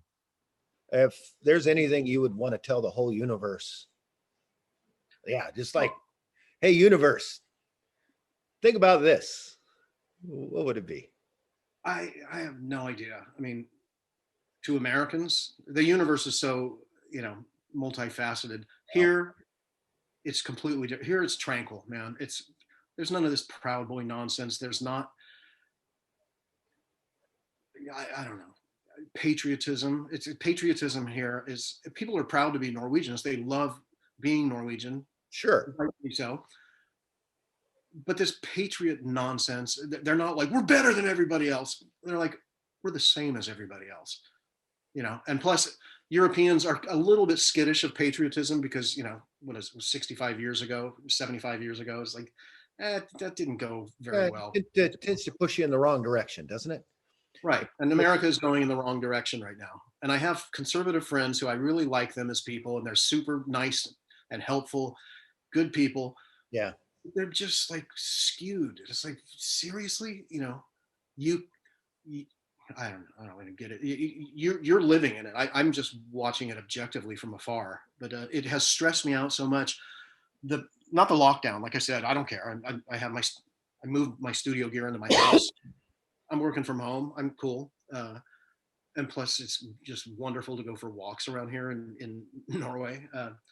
But I got super stressed out when, first of all, Trump is just out of his mind, and then the economy collapses, and he's lying about the virus, and then people start dying, like crazy numbers of people start dying, and this is unique to the West Coast, but as you know, Oregon and California had those fires. This is all happening at the same time. It's the perfect storm. And then some friends of mine, their houses burned down, and you had to evacuate, right? Evacuated, yeah. It was like 20 miles away from Silver Falls, but it had moved 60 miles the night before. Right. So I was like, holy crap, that could come here in an hour. Right. So I don't know what you went through or what it was like to be there, because I'm in, magnificent Oslo, Norway. It was what, 7,000 miles away or something, 6,000 miles away. I was so stressed about what was happening to my friends and my country that I was grinding my teeth at night, and I ended up cracking a molar. I was putting so much pressure on. I was under so much stress, and I wasn't even there, dude. You were, and so were most of your listeners probably. Yeah. So I'm sorry you had to go through that. I don't know if you've ever been in, like when there's been a big fire, just the smoke itself is oppressive. Yeah. The first night of the fire, I went to David's because we were thinking about staying there. The sky was this color of red that I've never seen before. Like, right. And it was everywhere. Everything was illuminated red and gold, and it felt like you were in hell. It smelled like hell. It felt like hell. And it was like, wow. Yeah. And it continued and it continued. It was like 2 weeks of just continuous smoke. It'd get better over time, but after a while, you were just like, I just want to breathe, Yeah. What did you take with you when you packed your truck to go to David's house to evacuate? You took the family photo album, you took some hard drives. What else did you take? So that art up behind there, and all of this art. This is my wife's grandfather's art, Edward Hook. Oh, very cool. Yeah, and especially this one over the fireplace. I don't know if you can see that. That is San Francisco, 1923 burning, done in abstract art, and it was in the MoMA in San Francisco. Wow. So we gathered all of that stuff first, and then seriously, I grabbed my hand drum. I've got this beautiful chrome Pakistani hand drum. Okay. And I grabbed my ukulele. Okay. And my, And I hope your kids pets, but whatever. I mean, oh ukulele. yeah, we let them grab my ukulele. All they brought a few things also, but it's amazing what you do. Like, well, we're leaving all of this behind. It's possible we will never come back to any of this stuff. And Right. stuff becomes really just stuff at that point. And you recognize that the most important things are in the car with us right now. And that's, you know, my family. And we Right. need to get safe. And that was it. I mean, it's amazing what your priorities come down to when it comes down to stuff and self and family and all of that. It's just like, wow.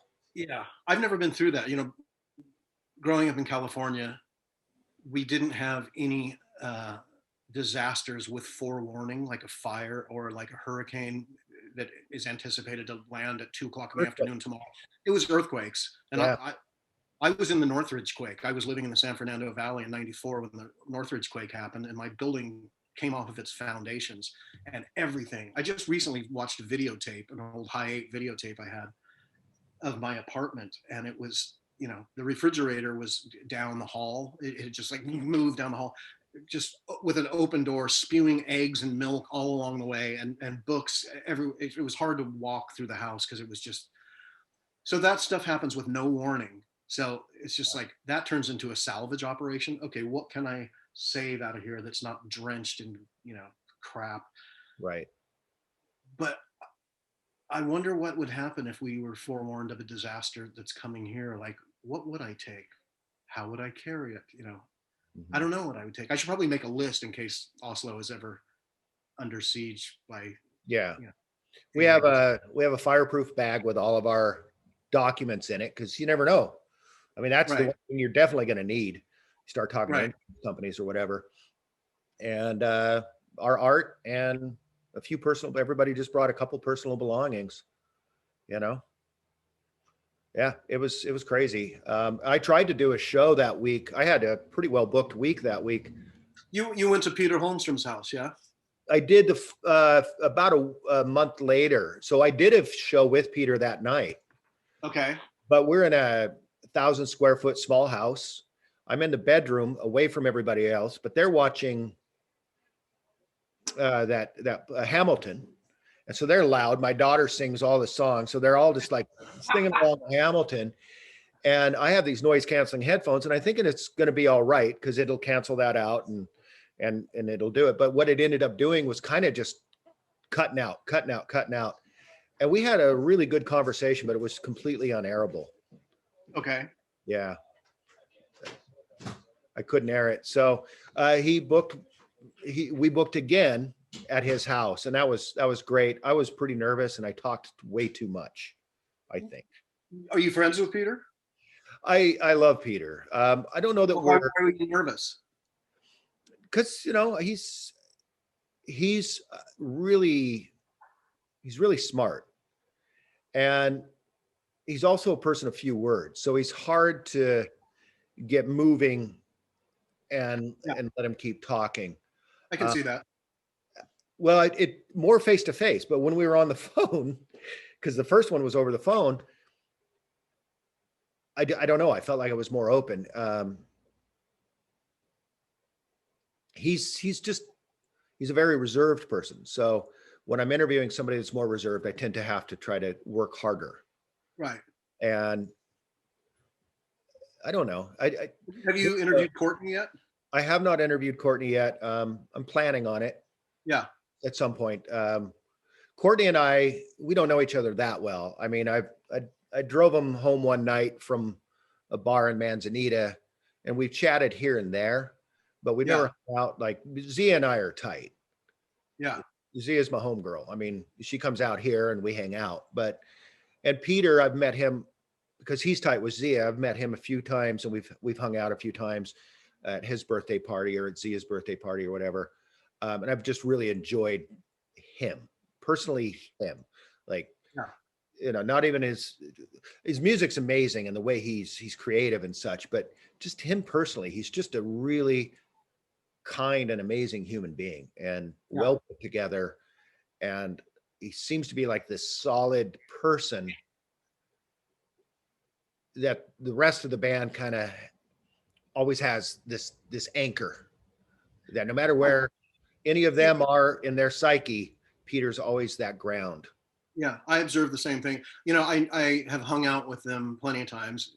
Like I said earlier, I was on the road with them for 3 or 4 days, you know, in their tour bus, Uh-huh. but I don't really know them. I don't have Peter or Zia's phone numbers or anything. But Courtney and I are like best friends.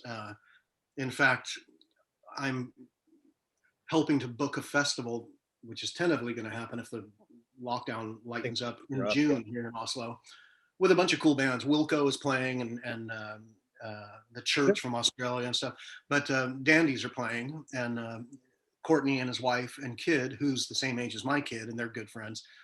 Uh, they're going to come a few days early or stay after the festival and come and stay with my family. They're going to stay at our house for a few days Oh, just so we can wow. hang out Yeah. because we really miss each other. And we So, to your kid and Ajax, they buddies? yeah, totally. And they both look the same. They both got super long blonde hair Uh, yeah. that's cool. That's awesome. That's funny. That's how I met Courtney. I mean, I'd seen him around town at parties and stuff, but uh, yeah. But anyways, so I was backstage. Guns N' Roses came and played Seattle. I don't know, 8 years, 10 years ago or something. And I was up there and I was backstage while Guns N' Roses was playing. It's like I've said, I've seen them so many times. Like yeah, whatever. So I'm backstage drinking beer and in the green room, and Courtney wanders in and he's like, "Hey man, what's going on?" And we just started talking, uh, and he said, "So what do you do? Are you with Guns N' Roses?" I said, "No, I'm just visiting old friends." And he goes, "You staying in Seattle? You going on the road with them?" And I said, "No, I got to go home. I have a new baby boy. He's 2 years old, or and he's like, so do I." And so it was funny. We Yeah. just started talking, and when the show was over, Guns N' Roses is done, and the guys start filtering in, and they're taking showers or whatever, and coming out, and you know, and next thing I know, we're sitting across from each other, Courtney and I, and there's like rock and roll hangers on. There's like several stripper chicks, and there's a bunch of other people just sitting like cross-legged on the floor, far out, smoking joints and stuff. But Courtney and I are talking, and I'm like going like, "Dude, no, don't go to Target, dude. Go to Costco. You can seriously buy bulk diapers. It's like half the price." And and these people are just looking at us like, "What's up with these party kills?" They're all going domestic. What's happening? This is rock and roll. Yeah. And from then on, I mean, we kind of bonded over our boys, but then we became best friends. And I go up to, when I'm in America, me and my family, we go up and stay with Courtney and Lockett, his wife, and Ajax. We stay with them for, a few days. And then when we still lived in Salem, they would come down to Salem and stay with us for a few days. And we would just like cook and drink wine and just hang out and talk about ideas, those are the best kind of friends to have, as you know. Yeah.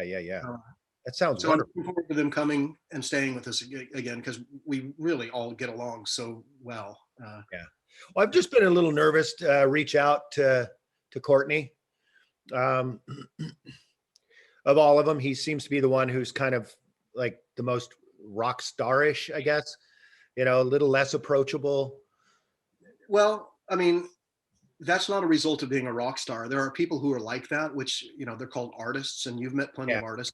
Artists are of a different caliber. They're Yeah. they're they're weird, and I don't consider myself an artist. I'm a journeyman musician. I can play and I can produce records. I've produced plenty of records and toured all around and stuff, but I don't have that mind like an Axl Rose or like a Courtney does. So, but it's not standoffishness. It's not a calculated like I'm better than you bullshit vibe. It's just like They're in their they're, place. They're in they're their in a different state. world. Yeah. That's I guess what I'm talking about is I don't feel like I have the rights to intervene in that space at some No, level. I mean, that's part of the gig too. And it's, Courtney doesn't mind doing interviews, especially, if you are given if Zia recommends you and the other folks in the band do. I mean, anyways, just Yeah. put it this way: nobody's doing anything right now. That's, Nobody's running press. Nobody's doing gigs. Musicians are home, twiddling their thumbs, yeah. doing nothing. Well, I'd love to interview Frank Charles. I'd love to interview him if he'd be willing. Yeah, he's another strange bird, a glorious, glorious strange bird. So you could, I could ask him. Yeah, that'd be great. I would love it. That would be Okay. amazing, actually. I love the Pixies. Um, yeah, just that'd be excellent. I mean, if you want to do that, if you Yeah, could, no, I'll ask him. I mean, we talk quite frequently, and he's supposed to come over here. This was the plan before the pandemic. He was going to come over here and stay in Oslo for like a week, and my wife and him were going to do a collaborative art thing, painting some toilets at a pier in Oslo, out at the end of this pier, like a shipping center where there's like, products from all over the world coming in. And there's this facility out there that has these public bathrooms made out of plywood, and when he was here last, we went down there and we were eating food there, and there's a restaurant out there, not a restaurant, it's kind of like a, I don't want to say food court, it's just this weird collective Norwegian thing. Here's what it is real quick, it's super cool. We don't have a time limit, do we? no. Okay. So this woman that I know of, I don't really know her, I've met her a few times, but she decided to build this space, like this big, it's kind of like a big giant warehouse, and then she gives loans to foreigners that come in, like refugees from Syria, and people from, like full on refugees. She talks to them. She walks around in the community and asks, like who has skills in cooking, and they go, oh, that person does. That's Mohammed from Damascus or whatever. And she'd go talk to them. What did you do? Oh, I ran a cafe in Damascus, but it got blown up. That kind of stuff. And so she would talk to them, maybe audition their cooking skills, and then loan them money to start up a stand in what is sort of like a food court. Actually, you're from Portland. I don't have to tell you what this is. They're food trucks, but they're indoors. There's all these food trucks in a giant warehouse, Yeah. and she gives people these loans to start up a business, and they're flourishing. They're doing well. Then there's a lot of, it's such a cool idea. You walk in there and there's like people from India, refugees from Syria and the Middle East, and they're all just happy to, like, wow, they came to this paradise. So that's how you guys handle refugees in Norway. Yeah. So anyway, let me finish this real quick. So we last time Pixies came and played here, Frank Black came. We all met up at his hotel, and then we all walked down to that pier. And he just loved the idea. It's like, this is so cool. All these refugees from around the world making food, and so we sat there, and the owner or the manager of the building, who we know very well, and we know some of the chefs and some of the refugees, but the manager of the place came up and like, hey, what's going on? And Kristen said, are we still going to talk about me painting those bathrooms out here? And she said, yes, absolutely. And Frank Black was like, what are you talking about, painting bathrooms? And Kristen said, the bathrooms, right out there, the plywood, like, Yeah. bathrooms, I'm going to paint murals inside of them. And Frank Black was like, can I do it too? Like, and the manager's like, yes. So that was the plan, that he was going to come out here and stay for a week with us, and they were just going to spend every day out there painting murals in these public toilets. That sounds awesome. Is it Yeah. happened yet, or it will? Well, I mean, Corona time, so it'll happen. But That sounds wonderful. so What is it? Oh, have you found a good pizza yet? good pizza. Yeah, I remember you posted about some pizza you paid a god awful amount of money for, and it had nothing that resembled pizza on it. Yeah, that I post things that are like anomalies occasionally. No, they have great food here. It's Yeah. the whole world, and this is something I've seen traveling the world since since 1985, actually 82 when I first started going to Europe. But the internet and cable television, the Food Network, has changed everybody. Everybody's a foodie in all quarters of the earth now. So you can go to like some tiny little village in Austria. They're like goat farmers, but they're making like Ike's chicken wings from Pok Pok in Portland because they saw it on YouTube. It's like everybody knows food. So yeah, the pizza thing, I put on funny stuff. You can go to the grocery store. I can walk 10 minutes from here, go to a grocery store and buy a big, like 3 or 4 pound chunk of whale meat. Oh, It's part of the culture. And so I'll occasionally take pictures of stuff like that and put it on the internet, like whale meat. $12.99 a pound. It's pretty So, expensive. oh, everything's expensive here, man. Super expensive. A beer, Yeah. if they were open, during the lockdown, but you go down to the local bar, not a fancy place, a dive bar, and a beer is about $9 or $10, one beer, and a pizza at a restaurant is about 18, $19 for a large pizza, which is not that different than Salem. If you go to It's not that bad. Yeah. it's not that bad. No. Things are expensive here though, but a 17 or 18-year-old kid working at McDonald's is making like $23 an hour. So it all evens out. All relative. It's like your parents' house that they bought for this much, but if they sold it, they'd still have to buy a house for that much. Right, exactly. Yeah. It's all relative. It's hard on tourists. I mean, it's sticker shock when you come here. It's like, what kind of hamburger is this that costs $25? But conversely, it's like us going to Tijuana when you were Right. living in San Diego. You'd go down to Tijuana. That's what the rest of the world is like for Norwegians. Is like, let's go to Switzerland. It's cheap there. So the whole world's cheaper for you. Totally, yeah. Come to America. I mean, America. I think America is probably about half the price of Norway for goods, for food and stuff like that. Cars are incredibly expensive here to have. I don't have a car. Oh yeah. Well, the transportation's good though. I mean, if you can get up to a mountain. Transportation's great. Public transportation is great. Norway, yeah, there's 100% tax on cars here, imported cars. They don't manufacture cars in Norway. So if I drive, 2 hours to Sweden, to the Swedish border, and bought a a Saab or something, a Volvo, for let's say $40,000, I drive it back into Norway. I owe the Norwegian government $40,000 more. There's 100% tax on cars. So you don't have bad traffic there. Well, people have cars because they do have cars. It's just another expense. I mean, it's like people in San Francisco have apartments. They're just paying through the nose for them, but they're earning up the nose. So, but this is really interesting. And parking, you have to pay to park everywhere. It's expensive to park, and car insurance is expensive. And then there's toll roads, and those are expensive.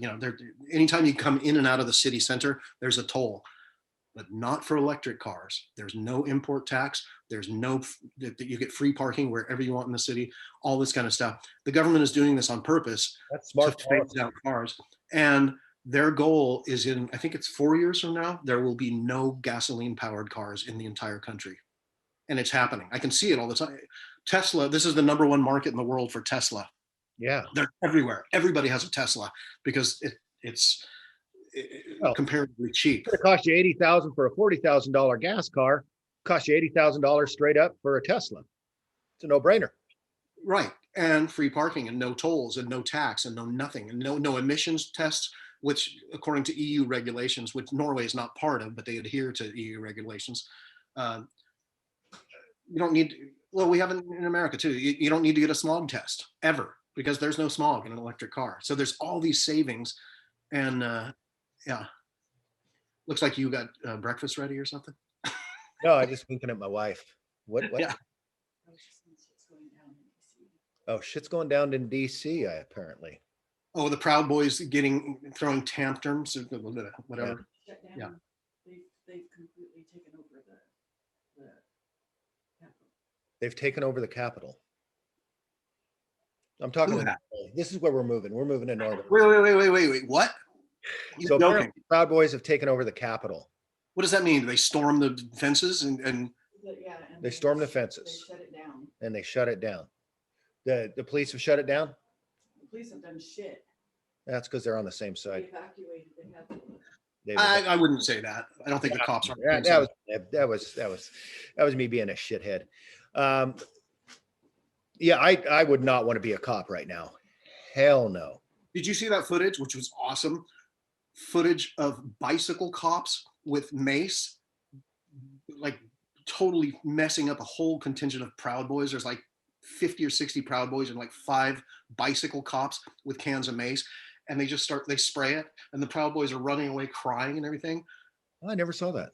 Yeah, it's in direct contrast to when Antifa was in Portland taking on the police that had rubber bullets and clubs and stuff for like 3 days. So who are the pansies in this situation again?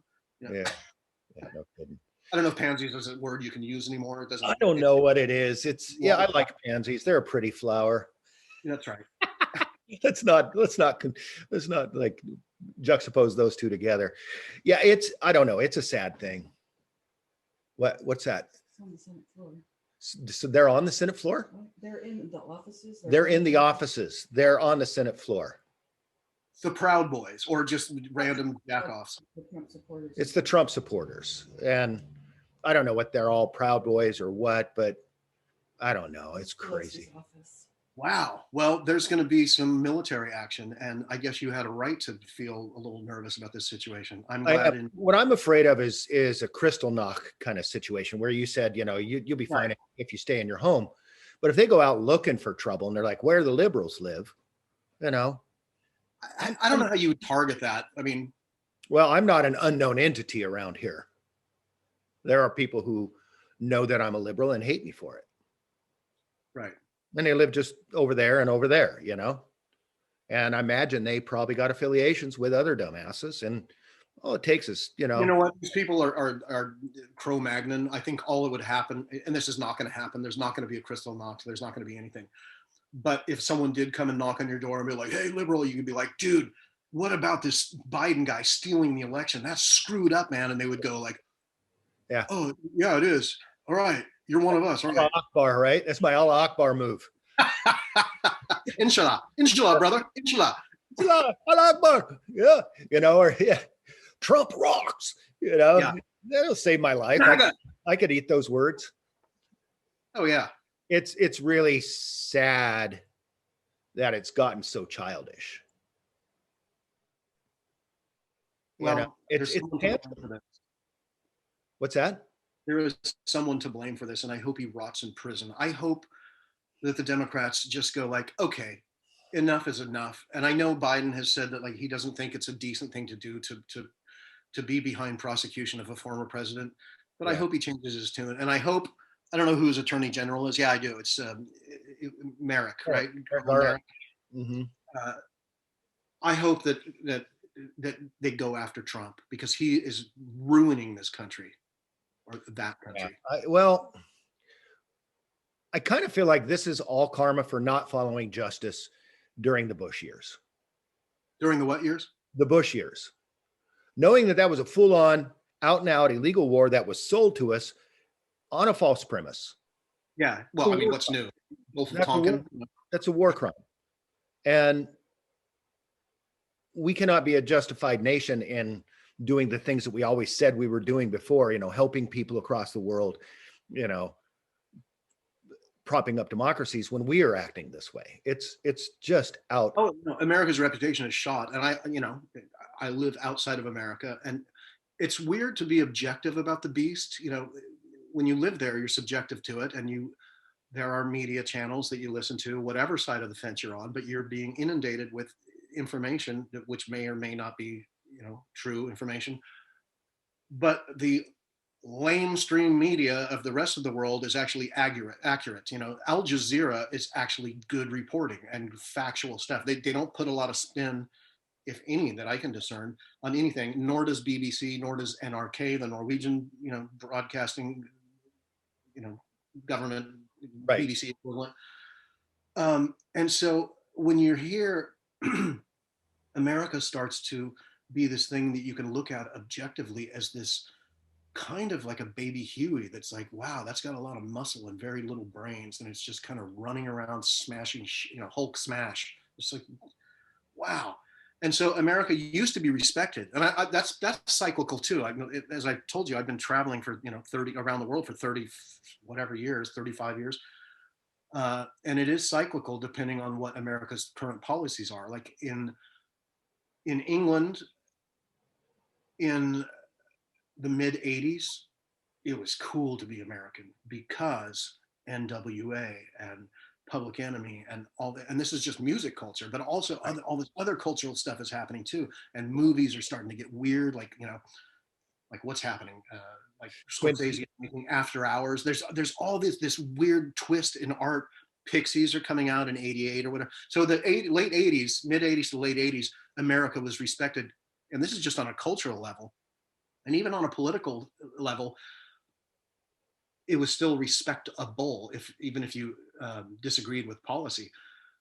Now there is no respect for America or Americans, and people, it's very strange. People, when I meet a stranger, like at a party, remember back in those days we used to have parties and stuff. Yeah. Way Um, back, the way right. the So before times. you meet a stranger in a sort of intimate situation. You're sitting at a couch, at a party, and like, so what do you do? And you're like, I'm from America, and then they're like, Oh, what's going on over there with those people?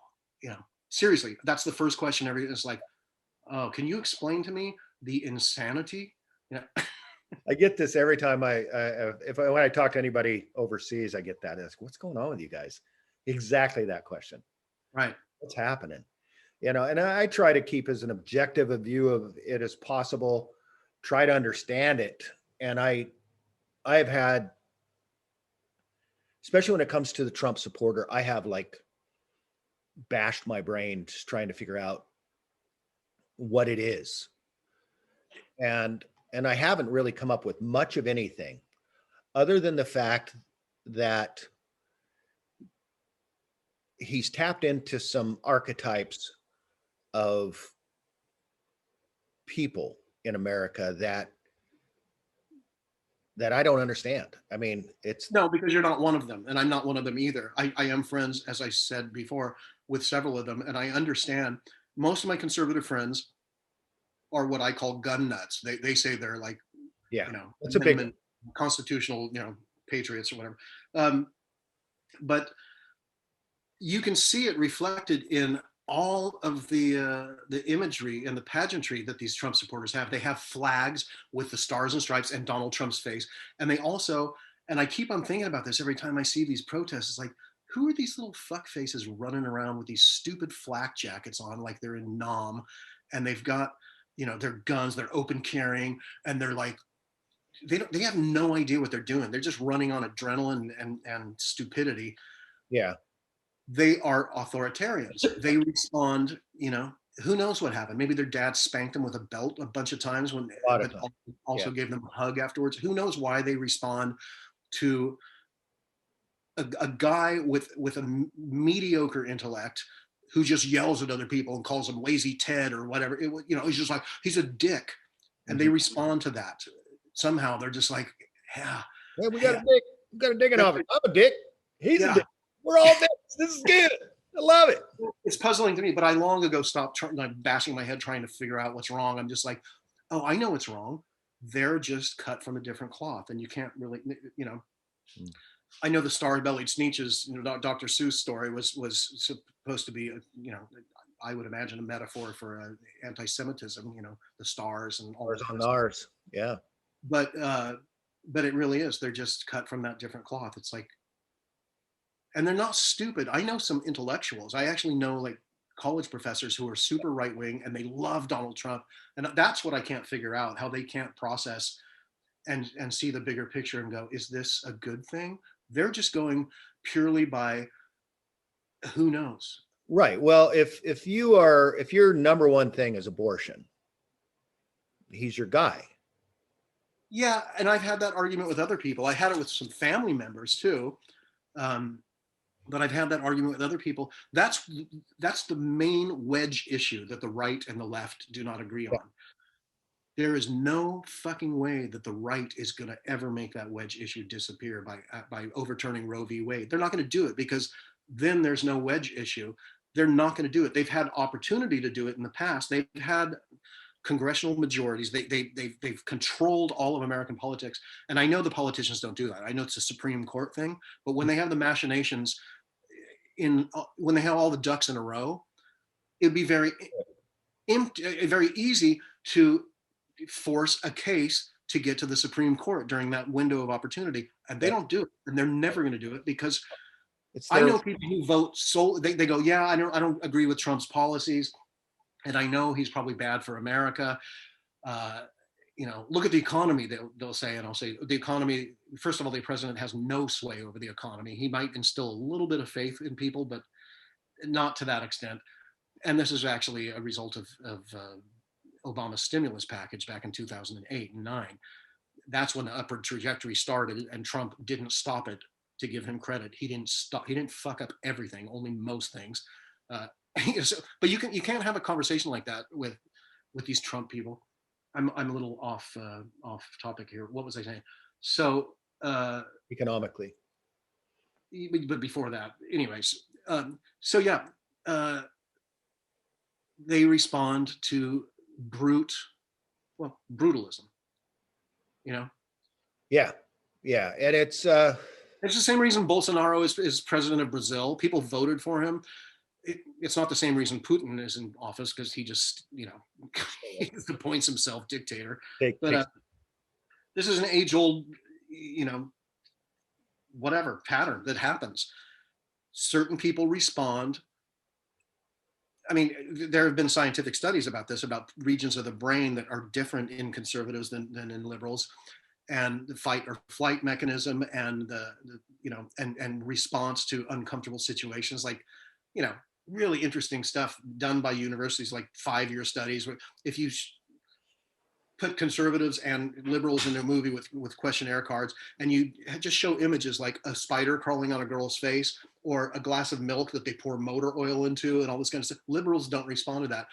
Conservatives freak out, which is in line, the motor oil in the milk, with racial purity. There's this thing about purity, and everything needs to be clean and clear cut, and all this kind of stuff, and imagery like, spider on the face. Liberals are just like, oh, that's an interesting art piece, and conservatives are like freaking out because it's an assault on them. right. It's weird. It's just different structuring in Authoritarianism and parenting in an authoritarian model plays a big role. I read a book on that some years ago, and it really does. It locks the brain into a belief system. The authoritarian model. I'm surprised at myself, actually, that, I mean, I grew up in the 60s, very authoritarian style of parenting back then, but we did have just a single mom, but even then you didn't question adults. My kids, they don't give a crap how old you are. They're going to question you, but that was what we grew up with. I'm surprised. And I did start out conservative. I voted for Reagan, and first Democrat I voted for was Clinton. Okay. Wait, no, I think I voted. No, You're after not Green, voted liberal. for. It was funny. I went into the Marines and I came out conservative and came out a liberal. What triggered that? What happened to you over there? I mean, in the military. Well, one of the things that I observed is that we were actually living in basically a socialized state protecting capitalism. So when you're in the military, you're living in a socialized situation. Absolutely. Everything's taken care of. Right. All we ask is that you die when it's time. We'll give you everything else. Right. So I kind of recognized that systems work when everything's taken care of. Right. That's an efficient machine, the military. Pretty efficient. Yeah. Well, and it could be argued by conservatives who are against, I mean, this is a major stretch, but, they don't have freedom to do whatever they want. Okay. So that's a bad analogy, that the military is some form of socialism. It's not. But I understand what you mean. I understand the interpretation of it as right. such. In terms of a society, the society I lived in, everything was taken care of in the Marine. Right. Now, yeah, you don't have all your freedoms in terms of, like, they own you. Like, if you get a sunburn, you've destroyed their property. Yeah. So you are owned. But as far as being able to follow whatever you want to follow in your life, whether that be sports or, I was going to college during that and running a lot and just studying different things that I was into, that's your time. And when everything else is taken care of, you can do that. And it actually is pretty good. And I think that's kind of what you're experiencing in Norway, is like, after all the stuff, you don't have to worry about too much. You can be Yeah, yourself. I'm not a worrier, and I don't regard it. Oh, I know. My wife is just walking in saying, like, you got to hang up that phone call. You got to see something. I know the Capitol building is being stormed by jerks. Yeah. Go ahead, turn it on. Okay, but I'm taking This, this to. the apocalypse might be a fitting into our conversation, Yeah, unless you want to keep talking. This program may be ending today because the apocalypse is happening. And Man, it's pretty quiet out here. The rain is keeping people in. I think that's good. It is Wednesday? it's crazy. Yeah. Crazy. I'm glad I don't live there anymore. I'm sorry. I love America and I love all my friends there.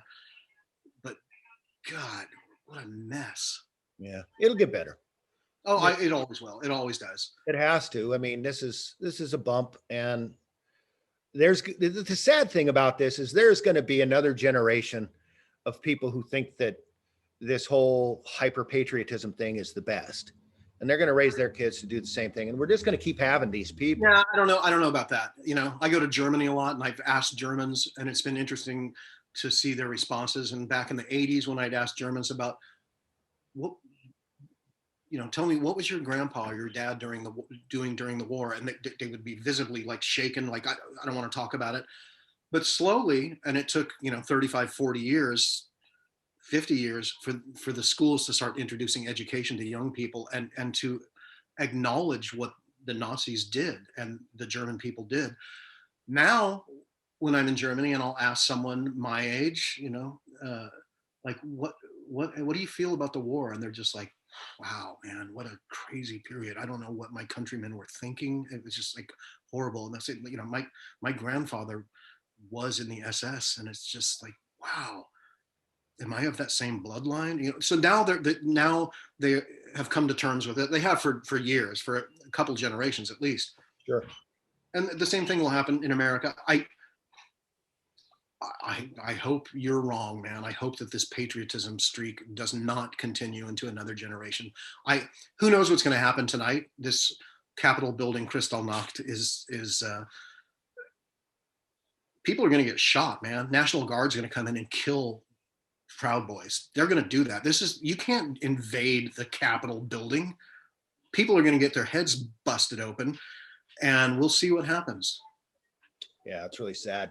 I didn't want it to get that far because, once you kill one or two of them, now you've got yourself some fucking martyrs, and now you got a cause.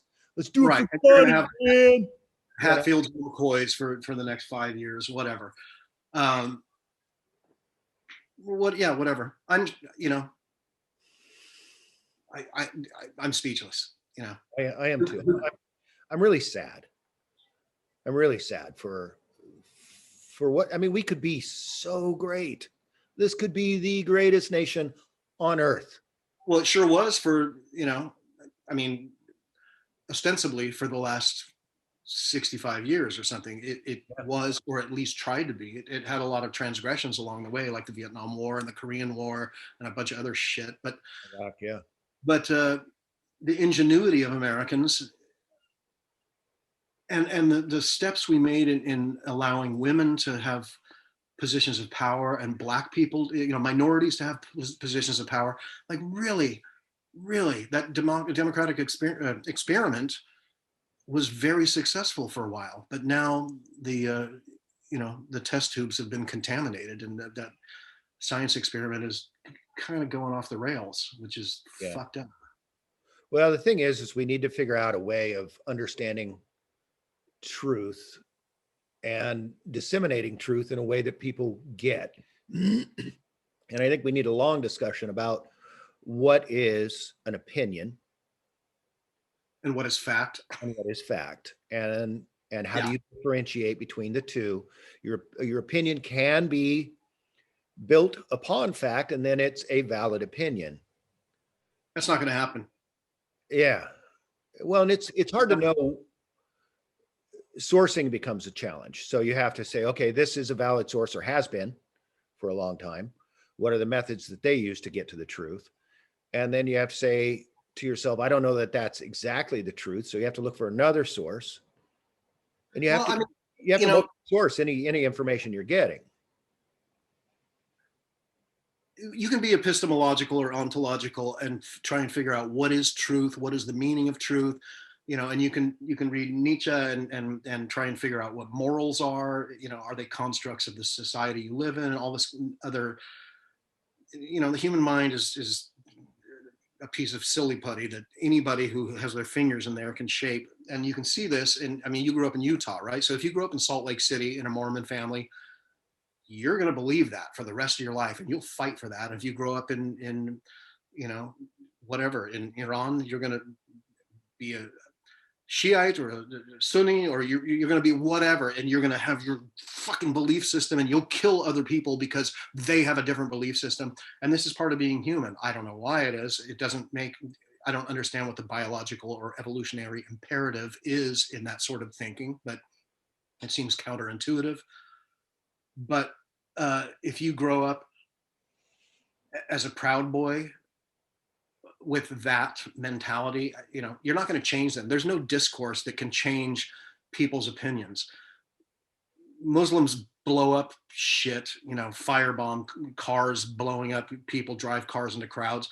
Christians do the same thing. They just don't use such primitive methods because they've got better weapons. So, I mean, since the time of the Crusades and the concept of Prester John and all this stuff from time immemorial has been about my God is better than your God, and I'm going to kill you because you don't believe it. So even internally in countries, which we're seeing now in America, but even internally with the struggle with the Catholic Church and the Protestant movement and all this stuff, and kings beheading other, it's like people are fucking stupid because they believe stuff. So you're not going to be able to educate, in my opinion. And I certainly have a wonderful hope that I'm wrong in this case, but I don't think historically that's ever happened, that you can educate someone as to the difference between fact and truth and rumor. And, it's just like, it's all a muddle in people's heads. And people are inherently stupid. The smartest among us, probably not. The dumbest among us absolutely are. Yeah, there's a lot of people who, I guess learning is difficult, and thinking is difficult if you're really doing it. If you're really weighing thought against thought, it's not easy. And that's why they give doctorates to people who bother to fucking, think and and look at evidence. Right.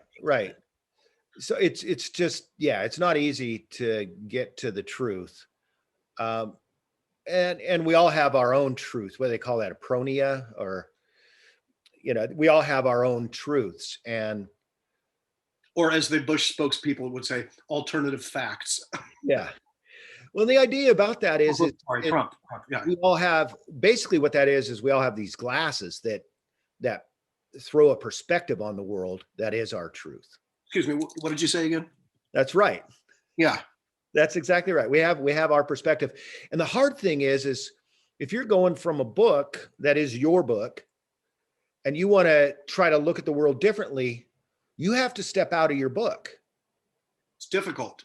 It's really difficult. It's stepping out of your skin, stepping out of yourself, stepping out of your belief system, step out of your understandings and go, okay, what if I don't understand? You have to actually almost say, what if I don't?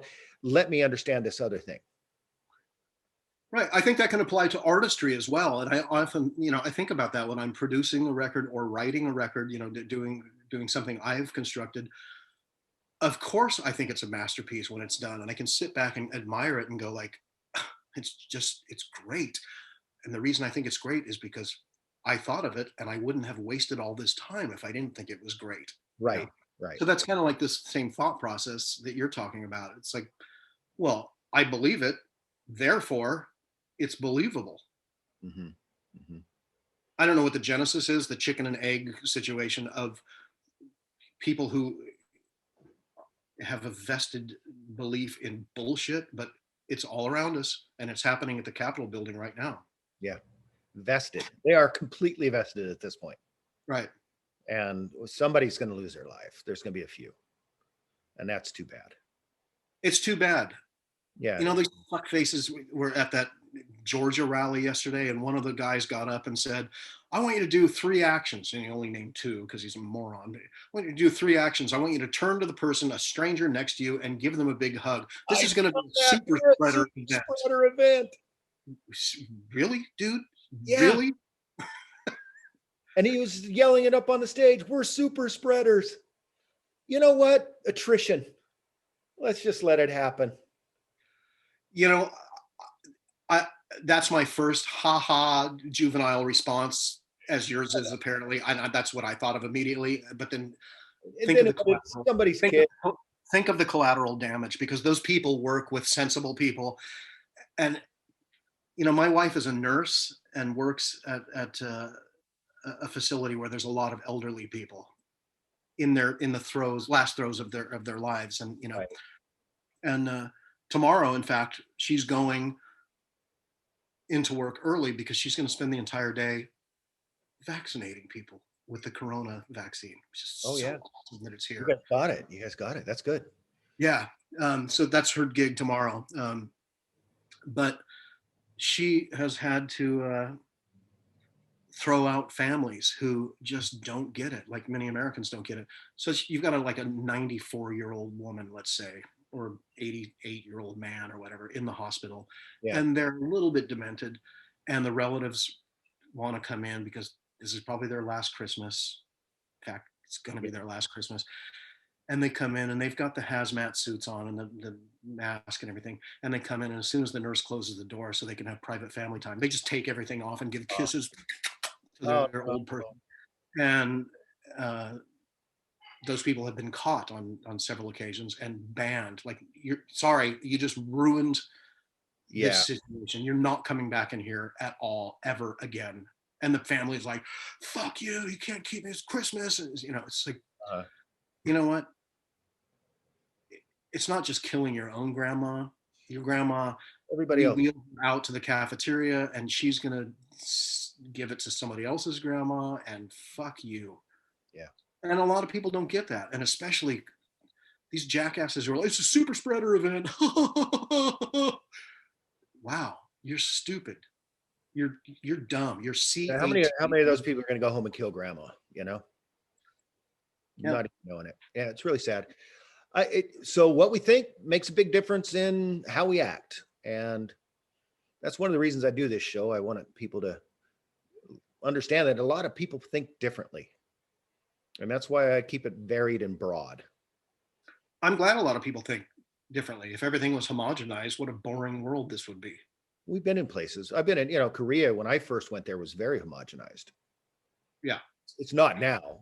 Culturally, it's flipped 1,000 degrees. It was a super authoritarian country in the 80s, and now it's K-pop land. Yeah. Right. And everybody's happy. Well, And how about those short ribs, man? I love Korean food. And it took me a while to love it. I mean, when I first tasted it, I was like, God, this is weird. This is weird food. And now I just eat the hell out of some kimchi.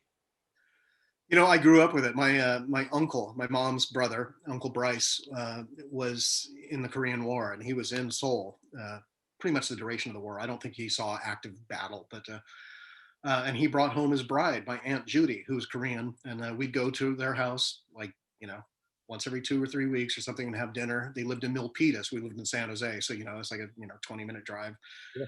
And occasionally we'd be there, and Aunt Judy would go out in the backyard with a shovel and dig up a jar of kimchi that she had made and buried in the dirt for who knows how long. Yeah. So I grew up with that stuff, and I didn't. I you don't know it. better when you grow up with food. Sorry. You don't know any different. When you grow up with food, that's a flavor that's part of your flavors. So that's right. There's some weird Norwegian food that I have, can I say, cultured an affinity for. Immediately I was like, wow.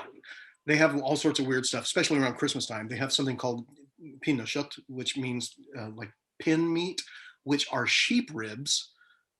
They're just sheep, kind of like we have ribs, like baby back ribs or something. But these are sheep ribs, individually cut, not on a slab, that have been desiccated in salt, so they're totally dry. And then you reconstitute them by steaming them over pine sticks in a steam, and it kind of like reconstitutes them, and it stinks like hell, and it's delicious. It sounds good. Yeah. I've been playing around with curing a lot lately. Like just I cure before I barbecue. I'll put my roast in a bath of salt Okay. or soy. My next one I'm going to do is going to be, and I'm thinking of pok pok because it's going to be fish sauce and soy and pepper, and I'm going to do a big pork roast like that. And Ginger. ginger. I'm going to add ginger and toasted sesame oil. Yeah, yeah, yeah. And that should turn out to be a pretty interesting pork roast. I just subconsciously licked my lips. I'm like, I've taken to a different style of barbecue. Like everybody's slow and low. yeah. I like to flash and low. So I'll throw a pork roast in it at 400 on my smoker. Then I'll just shut everything down. Okay. So it'll drop down to about 375 for about an hour. And then it just keeps dropping hour and hour after that. What that gives me is a really good crust on the outside. Sure. And so nothing's coming out of that meat. And It's liquid. yeah. But the one thing I don't care for shredded meats as much as a meat that, is chewable. Yeah. So the whole thing, like if you cook a pork roast slow over, 10 hours, 12 hours, it's going to fall apart. So mine actually I only do 4 hours. And when I'm done, it still has form. Right. And a crispy outside. And if I brine it good enough, I should get the salt almost all the way through the meat. And so it just tastes delicious. It's fun. The lockdown, and we have not had a severe lockdown in Norway, not at all. But I've learned a lot about cooking just incidentally, not by watching YouTube or doing anything, or reading cookbooks. But you're talking about like cooking meat in a different way. Well, one example is this Christmas and Thanksgiving. Nobody celebrates Thanksgiving here. You can get turkeys, but I just thought, you know what? We're not having our usual Thanksgiving. In Salem, we had a 5,000 square foot house. We would typically have like 30 to 40 people for Thanksgiving, like, our disenfranchised friends who families live in You're a Nebraska. musician. Yeah. You got a lot of we would invite all the orphans over and but this year it was like, okay, it's going to be me, my wife, and my son. Why buy a 13-pound turkey, and I just started thinking, it's like, I don't even like turkey. There's a reason we eat it once a year. I mean, I don't barbecue turkey in July. I eat steaks. I eat steaks in the wintertime too. Turkey sucks. So I just got a chicken, like a pullet, 3 or 4 pound chicken, whatever it was. And stuffed it with tarragon butter and, seasoned it and everything, stuck it in the oven, pull it out. It tastes so much better than turkey. I'm never going to make a turkey again. What's like crappy food? I like turkey once in a while. We used to do smoked turkeys on the 4th of July. We had a contest and they were Weber smoked. Okay. So that's where I first learned to brine. I brined my turkey in soy and toasted sesame oil for a day or two. Right. And then, put it on the Weber and do the same thing, close it down, let it smoke for 5-6 hours. Delicious. But that's awesome. A different thing than turkey. It tastes different than turkey. You know the Weber story? No. It's pretty interesting. Backyard barbecue has been the domain of men forever. Men wearing their apron and like the one time you cook, wielding the spatula and tongs, like, fucking men. This is a result of World War II, when for the first time men were actually, it's not World War I. They're not getting mustard gassed, although a mustard sauce would have been divine. In World War II, they were out there cooking field meals over fires, and men developed that skill because the kitchen was the domain largely of a woman, at least in domestic suburban. There were no suburbs then. In domestic American life. And so when they come home and they get GI loans and the suburbs start happening, and people all of a sudden aren't living in tenement apartments in the Bronx anymore. They're like, what? They got they got a half an acre in their backyard in Terre Haute, Indiana, and the men were like, I know how to cook. I don't know how to use those fancy utensils, but I know how to cook over fire. That's the beginning of barbecue. And in Texas, there was a guy who had been cooking a lot. I don't know if he was a mess cook or anything. I'd have to look it up. It'd be more interesting. But he decided to start cooking over coals like he had been in the field in World War II. And he was living down, I don't know, Corpus Christi or somewhere, Gulf of Mexico, and found buoys, these big steel buoys, round ones. And so he got out his blowtorch and cut it in half and put it on a tripod and started cooking. The guy's name was Weber. Okay. And his neighbors were like, that's really cool. How do you do that? And he's like, oh, I just got a bell and I cut it in half. And like, can you make me one? Okay. So he started selling them in the neighborhood. That's Yeah. the birth of American barbecue culture, with some dude who cut a buoy, a steel floating buoy, in half because he learned how to cook meat and shit out in World War II.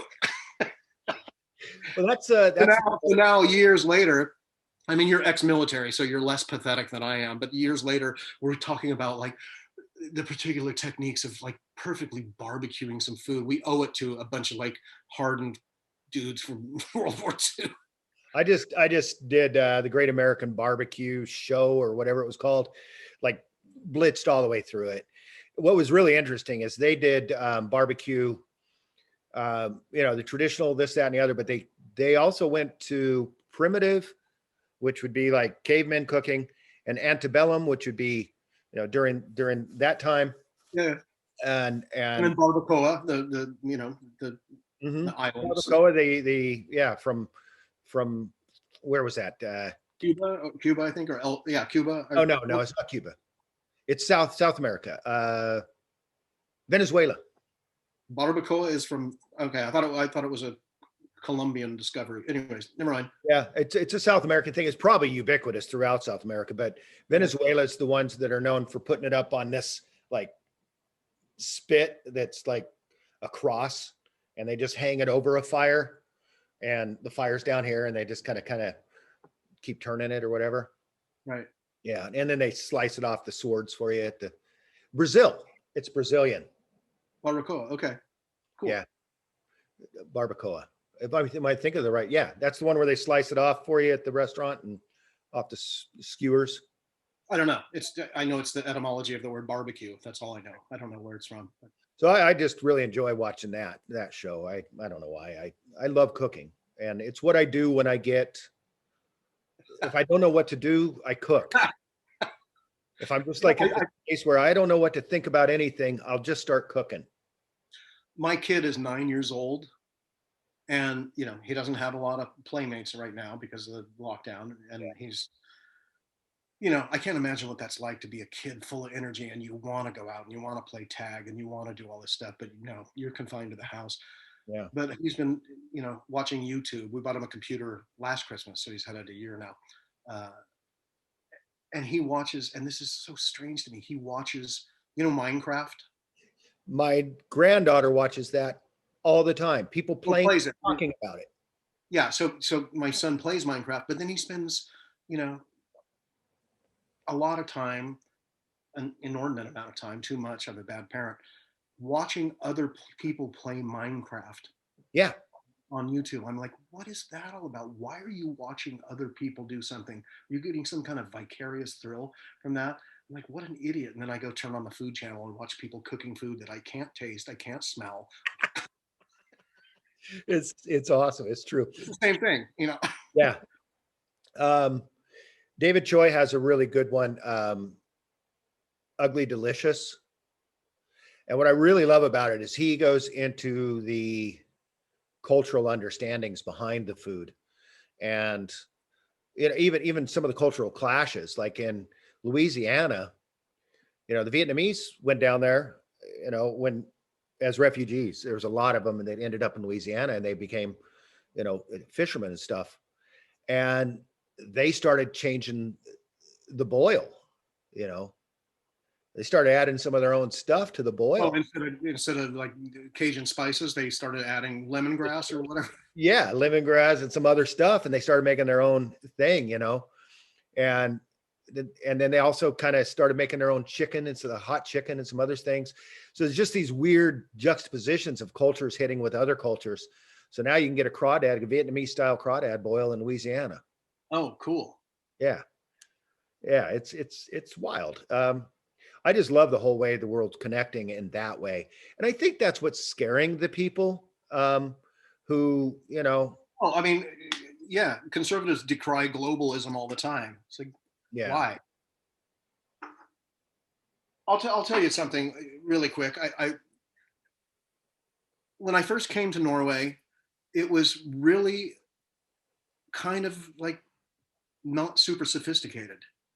The first time I really spent a lot of time, I had toured here in the 80s, but and been to various cities. But in '94 is when I first came here and lived for a year and a half. And I was like, it was so cool. It was like being in this quaint country from 50 years in the past.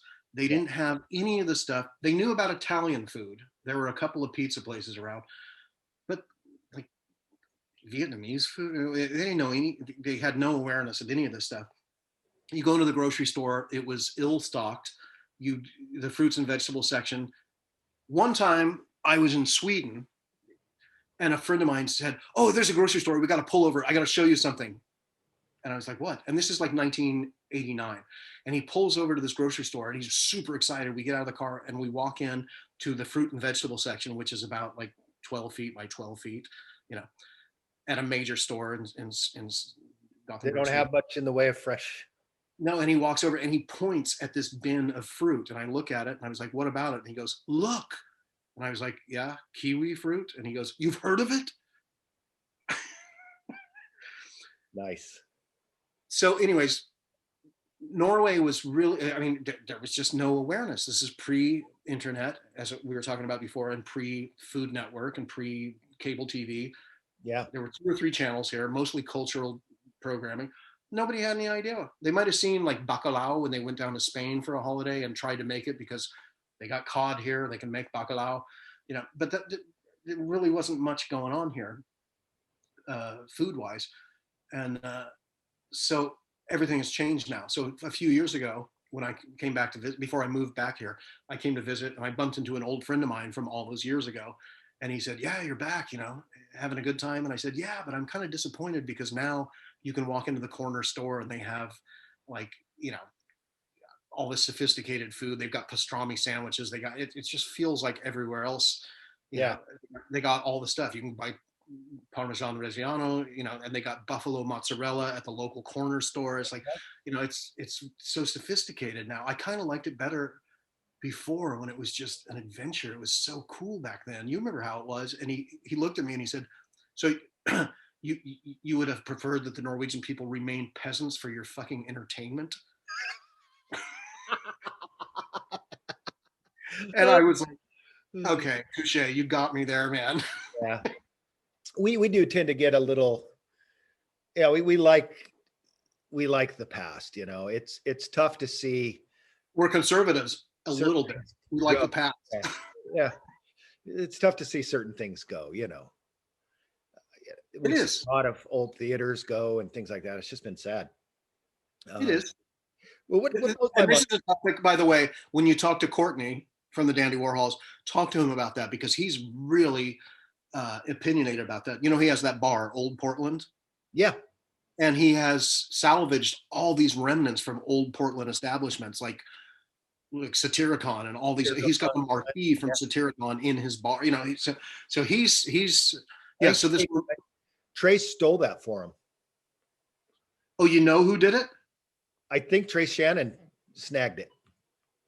Okay, because last time I talked to Courtney, last time I was at the bar, we were talking about that sign. He says, I have no idea, dude. I was on tour and I came back and it was sitting in here. Someone says, some guy brought this Satyricon sign in, and Courtney's like, I don't know who the guy was, but wow.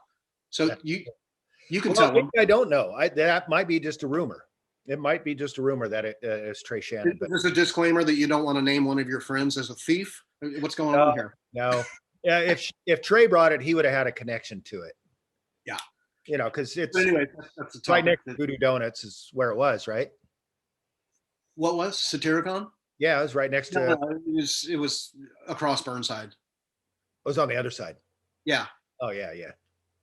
I don't remember what street, 3rd Street or something by, yeah, anyways, but Yeah, no, that's where he has Voodoo Donuts now, right next to the porn shop that went out, or the porn. oh, has it moved? Because Voodoo Donuts was at, Is it on well, Third and Ash? yeah, but that's the same. No, Oh, not Ash. Satyricon was not there. Satyricon was across Burnside. It was north of Burnside, Mm. in like Chinatown or something. I don't know. I don't know. Okay, yeah, I never did get to the Satyricon. You probably played Okay. there. I never played there. No, I, you I didn't? I would have liked to have played there because it was like classic dump, just like CBGB. It was just like littered with stickers, and it smelled kind of like vomit and urine in there, and it was like Cigarettes. Yeah, classic rock club. yeah. My buddy Matt played there a few times at the Miracle Workers. Okay. Yeah, do you know them, the Miracle No, Workers? the name rings a bell, but I think there's probably been several bands called the Miracle Workers, unless you're talking about the band. Were they from LA or something? Their lead singer's from LA. Matt was from Portland. You're talking mid 80s or early 90s? 80s, early 90s. Yeah, Late yeah. 80s, early 90s. They were contemporaries with Nirvana. Like Right, okay. played some of the same shows and stuff back then. And I guess they were, you know how bands, it's weird, like they get a following in just this weird country somewhere, and all of a sudden that's their country. Yeah. It's so weird. I've got friends here in Oslo who can sell maybe 50 tickets to their gig. They go to Brazil, they can sell like 4,000 tickets. It's like, and only Brazil, not Uruguay, not Paraguay, Right. nowhere else, not Argentina. Somebody who socially put that out there in that area, whether it was a radio guy or some person who has social influence, they get that music out there in some places, and for some reason it clicks. I have no idea. Yeah, who knows? It could just be the lyrical content somehow appeals, or there's some cultural tradition, kind of like we're talking about, like growing up with certain foods. It seems normal to us. Who knows what it is? You've seen that Rodriguez movie, the Yeah, the South America guy, South Africa guy. South Africa, yeah, South Africa Yeah. guy. Yeah, Yeah, I mean that's a not uncommon example of that thing you're talking about, where someone can have zero success anywhere, but halfway around the world, all of a sudden it just blows people's minds and becomes the soundtrack to their lives or whatever. Who knows what that magic is? If we knew what that was, you and I could have thousands of dollars by now. yeah. I have a buddy. He's out of Nashville. He did Nashville for years, right? A little country singer guy, and he's done okay. But whenever he goes over to England, he does great. Yeah, Who knew there was like this country following in England, and that this one country star who never really made it great in America is kicking it in England? yeah, it happens. I have no idea. I have no idea. Do you remember the band, the Norwegian band Aha, Take on Me? Yeah. Remember that song? Yeah. Yeah. Have you heard from them in years? I have not. No. They can still go to South America and sell out 50,000 seaters. My friend is playing keyboards with them, and they can do this in many countries around the world, not in America. And nobody, like, Aha, oh yeah, that's right, Take on Me, that was 1985. Now they're huge still. Yeah. In other countries.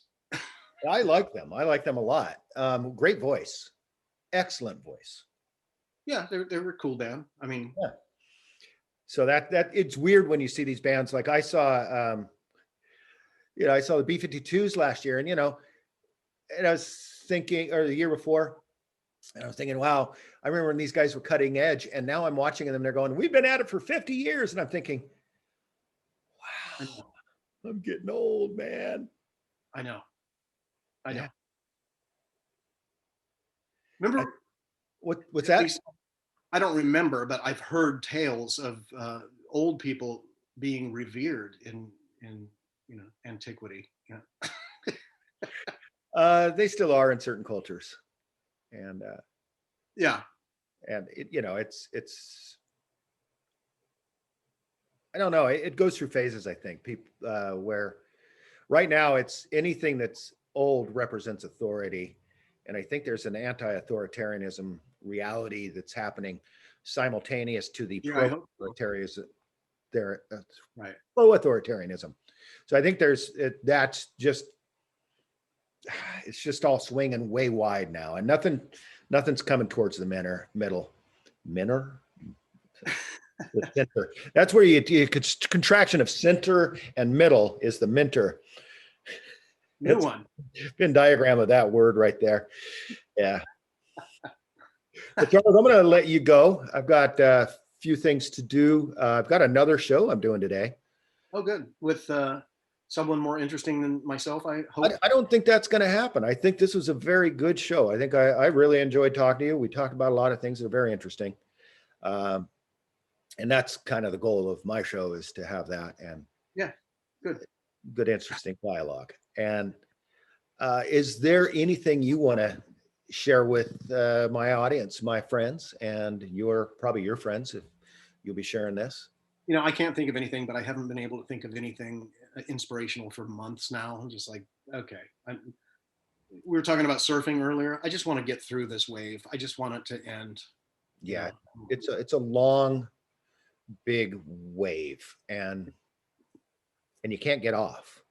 And we got the coral reef of people storming the Capitol building. So there's all sorts of intrigue in this ocean. Yeah. Well, let's hope that wave lifts up like Nazir and crushes it all. Yeah. I'm going to check this out, man. I got to watch TV. I got to turn on CNN Europe. No, we were talking about not watching TV. Now we got to watch some TV. Oh, I got to watch some TV. It's so weird, dude, being here. Like years ago when I was in my 20s, I'd come over to Europe, fly to Amsterdam from LA, crash out of my hotel with jet lag, wake up at like 3 a.m. and turn on CNN when it was a new thing. And it was such a different world because I didn't know Europe yet. And they would have they would have commentators from England or Netherlands or whatever, people talking English on CNN. And then they would have the weather report and they would show like what the weather was in Abu Dhabi and in Cairo. And I was like, what the fuck is this? Like, they're talking about stuff going on in the world. Yeah. You watch CNN in America or any media in America, and they're like talking about like what's happening in Akron, Ohio, what the weather is there. It's like, sure. Yeah, we as Americans in general, and of course we're talking in general when you say the word American, we're pretty myopic, and we kind of like we like it our way. We don't want to. They get confused about the rest of the world, and dude, there's no reason to report on the rest of the world because America is the greatest country on earth. Team America, fuck yeah. Fuck yeah.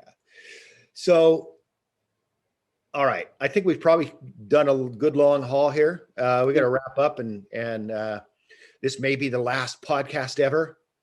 Probably not. You know what you do? You should see if you can interview a Proud Boy or something like that. Like, really, seriously. I have a friend who is one, and I don't know how I would. I've tried to stay away from politics. We've done a little more here because, I don't know, we did it later in the show. And so I feel like if anybody's still listening, they're still listening. I try to stay away from it because there's a lot of it already. Yeah, but wouldn't it be interesting to ask the kind of questions you ask? I mean, I'm a musician. You've asked me almost nothing about music. It's more interesting to not be on topic with whatever your subject is. If you had a Proud Boy on and asked him what his favorite record was, and if he thought the moon landing was fake or not, or just like random questions just to see like what's going on in that maelstrom. Actually, my first interview was with a guy who I didn't recognize as being on that side of it all at first. He's a musician. But he's also an anti-vaxxer. He also anti-masker and all of that shit. And the show went off the rails. It was my second show. Is it on in your archives? Yeah. Oh, I got to see that. What's his name? Thomas Mudrick. Mudrick. Okay, I'll check it out. Yeah. And he's a musician. He's actually very good. And I've followed him for years, and I really enjoy his stuff. He's played with Pete. He's played with Jason Adams. They had a band called Mother Mariposa. Oh yeah, I have a friend who's in that band. Yeah, the guy. Oh yeah, Trask. Trask, yeah, brilliant. I love Trask. I love him. He came over here and visited Norway. He and I went out drinking for 3 days when he was here last year. Yeah, he can put down a lot for being such a little guy. Skinny guy. Yeah, he's a skinny little guy.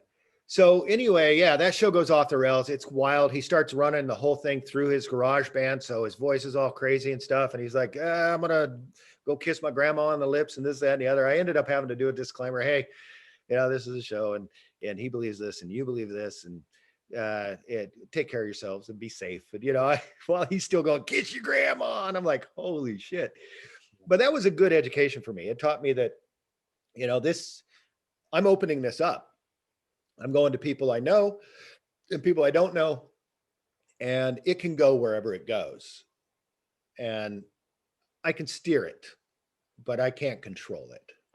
You know, you don't need to. You can just, you know, Barbara Walters didn't try and control Fidel Castro. You know, just Right. hand them some nails and a hammer and a cross and let them do it to themselves. But she was really good at making people cry, and I really don't want to do that, but it'd be kind of fun at some point. Well, ask them what kind of tree they think they are, or whatever she used to ask. She used to get them all to cry though at some level, or yeah, it's funny. Here's the Barbara moment. Blah blah. You failed, man. You didn't get me to cry. You got me to laugh, and but Laughter is actually better. I like that better. I'll cry after this is done. What's that? You're gonna cry I'll after? Yeah. So this is probably going to take me a couple days to get like published and all that, but I'll send you the link as soon as I get it. And Okay.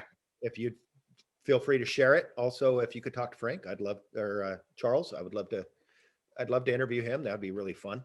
Yeah, just remind me. I'll probably forget in a couple days. That just remind me, like next week. Just say like, hey, can you ask Charles?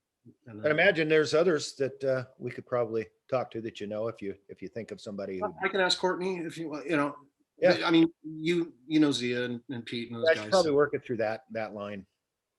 Yeah. Well, thank you very much. Yeah.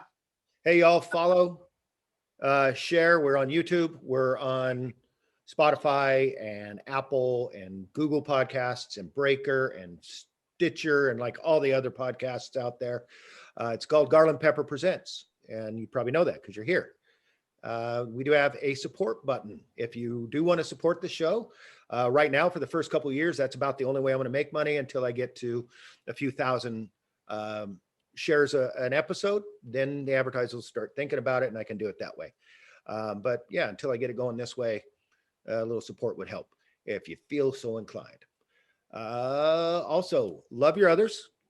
Love yourself first, though. You got to put your mask on before you can help the others. And if you see somebody who needs help in the world, help them. That's a good rule. Help people. And that will make you feel better about yourself if you help others. It does. It does, doesn't it? Mm-hmm. Anything else, Charles? You want to give us a little shout out for the end?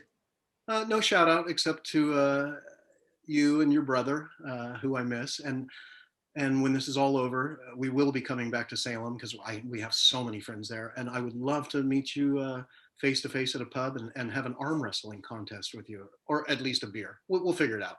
I probably won't arm wrestle you, but we'll probably have to meet at Dave's house and have paella. Oh, dude. Yeah, he's invited me a couple times to his house. You must go. That stuff is good, and especially what's the crust on the bottom called? The Spanish term. I always say it wrong. Sacrut. Yeah, whatever. That stuff is sugars. It's you know, the caramelization of all the ingredients coming down, the oils and the fats and the sugars caramelizing. It's so. I've watched several YouTube videos on how to make that stuff. You know, how to make paella. Because I don't care about the paella, I just care about that crust on the bottom. And I just thought that's too much effort and too much expense just for that crust. So I'll wait till we're in Dave's backyard, and we'll share a plate of that together, man. Sounds good, man. Okay. You take it easy, and you all have a great world. This world's going to be fine. Yeah. Bye. See ya.